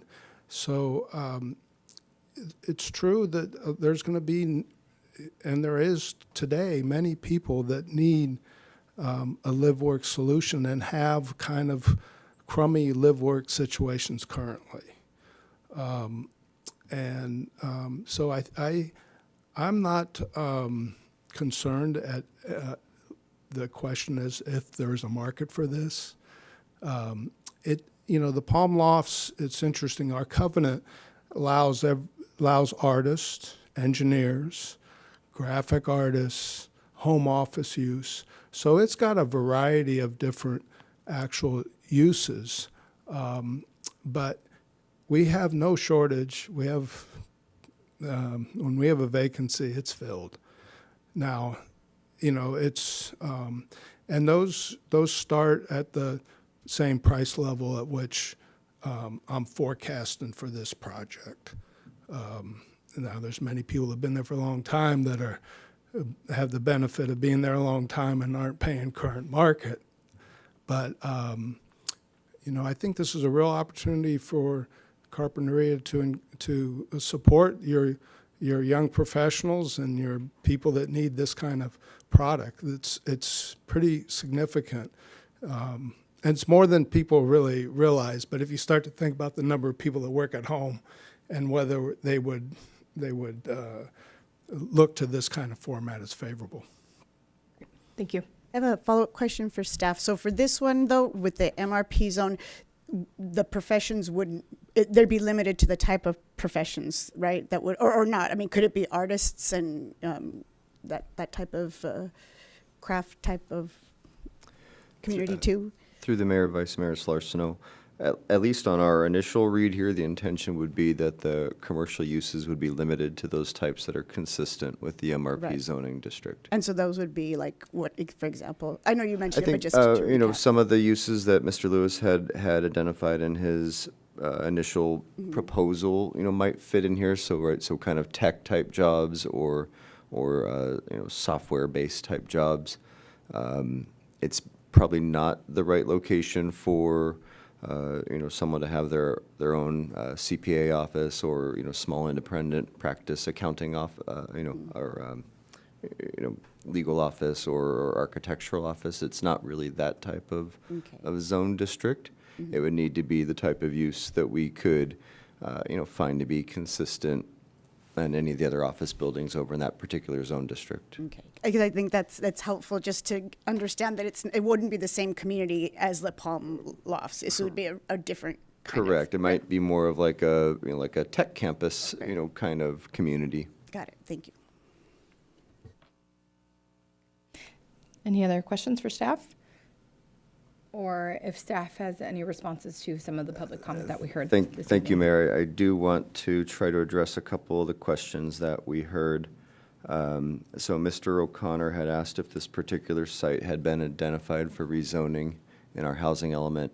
And I don't believe that we had included this in our initial inventory. And I think the reason for that at the time was both that the building was occupied and that, going off of previous direction from the council, we hadn't at that time heard much support in previous proposals for introducing residential onto the bluffs. And so we had intentionally not moved it forward as a site for consideration. Mr. O'Connor had also asked if there were other properties in the city that might lend themselves to adaptive reuse. And, that's something that we have also questioned and wondered about. Some of the sites that were rezoned to RMU down at the end of Eugenia, some of those kind of newer office buildings that are a little bit smaller in scale and are a little bit more articulated, we thought may lend themselves to an adaptive reuse concept. The ones that certainly are less attractive for adaptive reuse are large warehouses. Those are difficult to move over into a residential use and meet all the code requirements. Those end up probably being more attractive for a demo and rebuild type of approach. And then Mr. O'Connor also asked about why the Planning Commission wasn't invited to this concept review. And really it came down to two reasons here, the primary reason being just a timing consideration. So, Mr. Lewis has a limited amount of time under which he has this property under contract and was looking to get feedback from decision makers. And so we didn't have a lot of lead time to try to orchestrate a joint concept review hearing. And given that time constraint, we felt it was best to focus our time and energy on getting this in front of your council, since this was primarily a policy level question. And if there wasn't support from the council, right, then that would kind of resolve the matter and not need to be explored further. And so that, it really just came down to kind of the practical constraints that we had on teeing this up for a meeting agenda with the limited time that we had. Ms. Salm asked about whether this type of housing is allowed in the MRP zoning district and or under our general plan. And I think we touched on this some in Megan's presentation, but there are allowances for housing and mixed-use proposals in our industrial areas, including the MRP zone. And really what makes this particular proposal unique is that it's trying to do so in a live-work type of model as opposed to just a mixed-use model where you have residential units and commercial units in a mixed building. This is instead, right, the units themselves are mixed. And so that was what makes this a little bit of a unique animal for this zone district. And that's part of why we wanted to bring this up to your council for discussion. And then Ms. Salm also asked about where the flexibility lies amongst decision makers if the commercial component or the live-work concept were not to be viable. And I think given kind of the nature of that change, that would be a big enough change that if down the road Mr. Lewis or a subsequent owner said, hey, I want to explore going a different direction, that would need to come back to the decision makers. So whether that's the Planning Commission or the City Council would kind of depend on who takes action on the original project, but that's not the type of thing that staff would be comfortable trying to tackle or make a determination on at the staff level. So we would take that back to either the Planning Commission or Council. I think those were all the questions that we heard from speakers. Great, thank you. Any other questions before we get to our thoughts? Okay, so would there be a council member who would like to begin with some of their feedback for the developer, for Mr. Lewis? I'll start. I like the concept of the project a lot, this way of having residential use in the MRP zone. I think that it sounds like there is a pathway forward for it to be consistent with current commercial uses. So I think that those first two bullet points I feel comfortable with. Number 3 and number 4 are where I'm held up a little bit, because as much as I do understand the limitations to having affordable housing, live, work, or residential on the Bluffs, I think that given that the Bluffs are such a sensitive issue that the community feels so strongly about, I really do feel like there needs to be more of a public benefit to these housing projects where there is a workforce or affordability built into them. That to me, it just feels like that's a really important piece, because we're so careful with even the discussion of housing on the Bluffs, and so that's where I get a little stuck there. I mean, I like that it would help with our arena numbers. So in terms of housing supply, I think that's a win. So really for me, I think, and actually I really appreciate hearing people who are big Bluffs advocates who are also supporting this project. I think it's really helpful to hear that there are some housing developments on the Bluffs that maybe the community does have an appetite for. And so while I do really like this concept, I think the lack of affordability built into it that brings concern to me. Great. Thank you.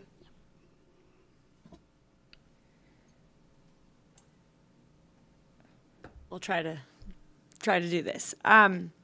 Yeah,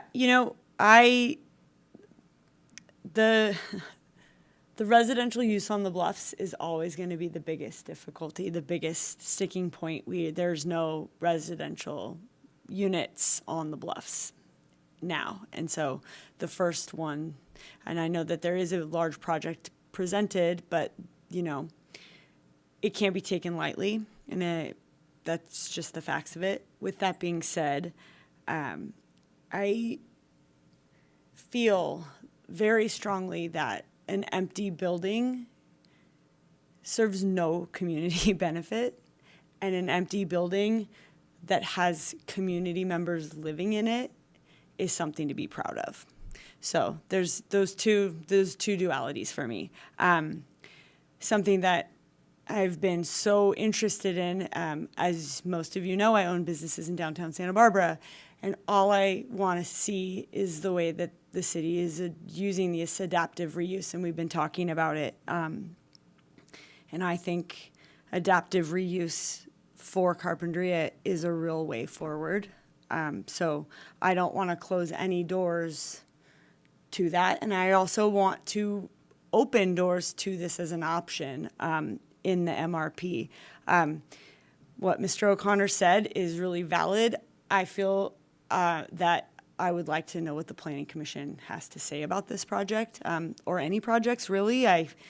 But for me, I want to see us taking empty buildings and making them beautiful places for people to live. And I also don't take it lightly to even consider putting one house on the Bluffs. That's something the community has made very clear that's important to them.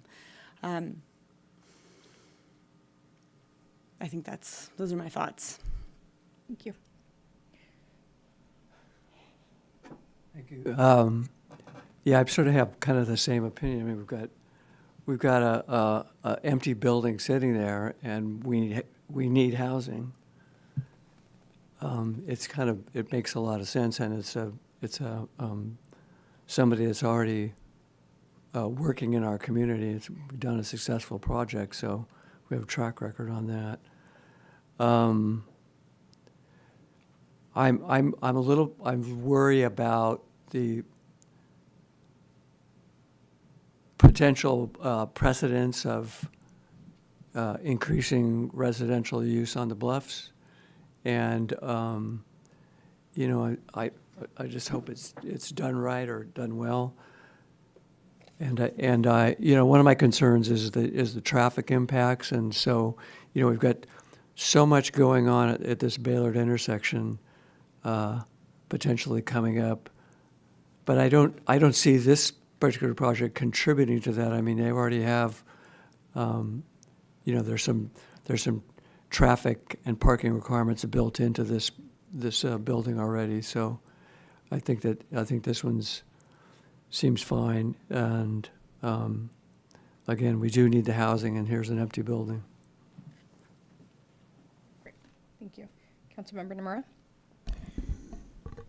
From what I've seen, the project looks good. When I say that, when that building was built, 2004, I believe, we had at that time probably 10 years of all of the development in that general area were all commercial. Everything from office space to whatever else you have out there currently. But those were all done at one time. And currently we're seeing is a trending going away from that. No longer do we have these large buildings being used by one single entity. It's basically they're going away. They're vacant or they're moving out of it. Shaw's is another one of them. The S&S Seeds used to be Pepsi-Cola before that one, and all of those have all changed out. So what are we doing in Carpinteria? Those were all money makers. Those were all people bringing in tax money to Carpinteria. Well, if you leave them vacant like that, it's doing nobody any good. From what I see, times are evolving, times are changing. Business models have changed also. No longer do we have the large companies in place, but we are looking at now smaller ones. As we heard, that we're looking at individuals or small groups of people working together, mostly out of the home or in small office areas. So this is a perfect fit for me, in my opinion. With the reuse of a commercial building that's vacant, having that changed into something that is going to be residential that we can use, small businesses, things like that. We have a minimum visual impact of that area. We're not looking at these large walls anymore. We're not looking at redevelopment of very condensed living quarters. The size itself has already been staked out. Literally, we were just following the same exact footprint that was there before. And when we look at that, when we look at the changing times that's happening and occurring, I think we've got a winner on our hands, because if you look at all the young people, what are they doing? What is their livelihoods? What is the living, and what are they studying to do? They're all doing the same thing, and this is an exact fit for that one. So giving them the opportunity to actually stay in Carpinteria, establish themselves into the Carpinteria on something that's not going to cost them a lot. They actually get to live in where they're working. It's a perfect fit for me, in my opinion of that one. True, we are now looking at changing. We don't have any, like I said, there's no residential housing anywhere. The closest one to that one is the P&E project, which is the hotel. That's it. If you go beyond that, we are introducing new housing elements, and this would be one of them that we have. But if this becomes the first one, I think we start with a model that is the least intrusive of all models we have. And for that reason, I think we're on the right track. I think you've done a great job, outstanding job again, even with the Palm Lofts that you did. Had the opportunity to review that one. And I'll tell you this, he works with the community throughout, from beginning to end. He was always with us in every decision we made. He's articulate, he's well-educated, and he knows what's going on. So my opinion is I think we're in a good position for this one, in my opinion, to move forward. Thank you for your comments. A few of my comments, I think that when it comes to the residential use in the MRP zone and then consistency allowed commercial uses, I don't know if the commercial and the residential balance each other out. Like, I'm still questioning that, if there needs to be some additional commercial there on that property. And I really appreciate this adaptive reuse. I think this property on the Bless particular, I am really hesitant to introduce any residential at all, but I do think what's presented in front of us is really interesting and probably one of the least invasive kind of development pieces. But I do think there are, I appreciate the fact that there's an overwhelming amount of parking. I think that helps with that concern in the other areas. I do think that area in particular in Carpinteria is going to be really impacted when the red tail development is created, and then other potential development in that area. So that's definitely a concern. I know that commercial or businesses, right, there's a trend where it's moved away from large warehouses, but I still in the back of my mind wonder how we can, the city of Carpinteria, kind of revitalize these spaces. Maybe they're no longer just one large warehouse. I mean, that's no longer happening, but what can we do if it's, I don't know, smaller spaces for labs or universities? I'm just trying to think outside of the box here. And I would also say that I do appreciate, in terms of the maintaining the existing public trail access, landscaping, is also a really important piece to this potential development. And then to the developer, Mr. Lewis, I'd like to just say thank you for participating in this conceptual review. A lot of developers opt not to, and I think the fact that you did is a really important piece to, you know, your potential partnership with the city and what you've done in the past. So I would just want to point that out. And I think those are all my comments. I'll open it up to the rest of the council if there's anything else prior to us. Okay, and there's no action on this item. Is there anything else that the city staff need from us? Mayor Alarcon, no. I think this was helpful. This is a helpful discussion for staff and hopefully as well for Mr. Lewis. Great, thank you. Thank you. Okay, and with that, we will move on to the next item on our agenda, which is committee reports, inquiries, and other matters presented by council members. Just one quick one I've got. This Thursday, 6 o'clock, we'll be meeting at the Carpinteria Sanitary District to go over the CAP. This is a Communities Matter event, 6 o'clock at the Carpinteria Sanitary District, and we'll be going over CAP, Carpinteria Advanced Purification Project. So if there's any questions, if anybody from the public is interested, come on and join us. We'll have all of the directors of each of the other entities there to answer questions for you. They will be doing the major portion of the presentation. That's it. Great. Any other updates? Okay. Seeing none, we will move on to attendance of council members for future meetings. Yes, everyone will be attending, and it is 8:46 p.m. and we will officially adjourn the meeting.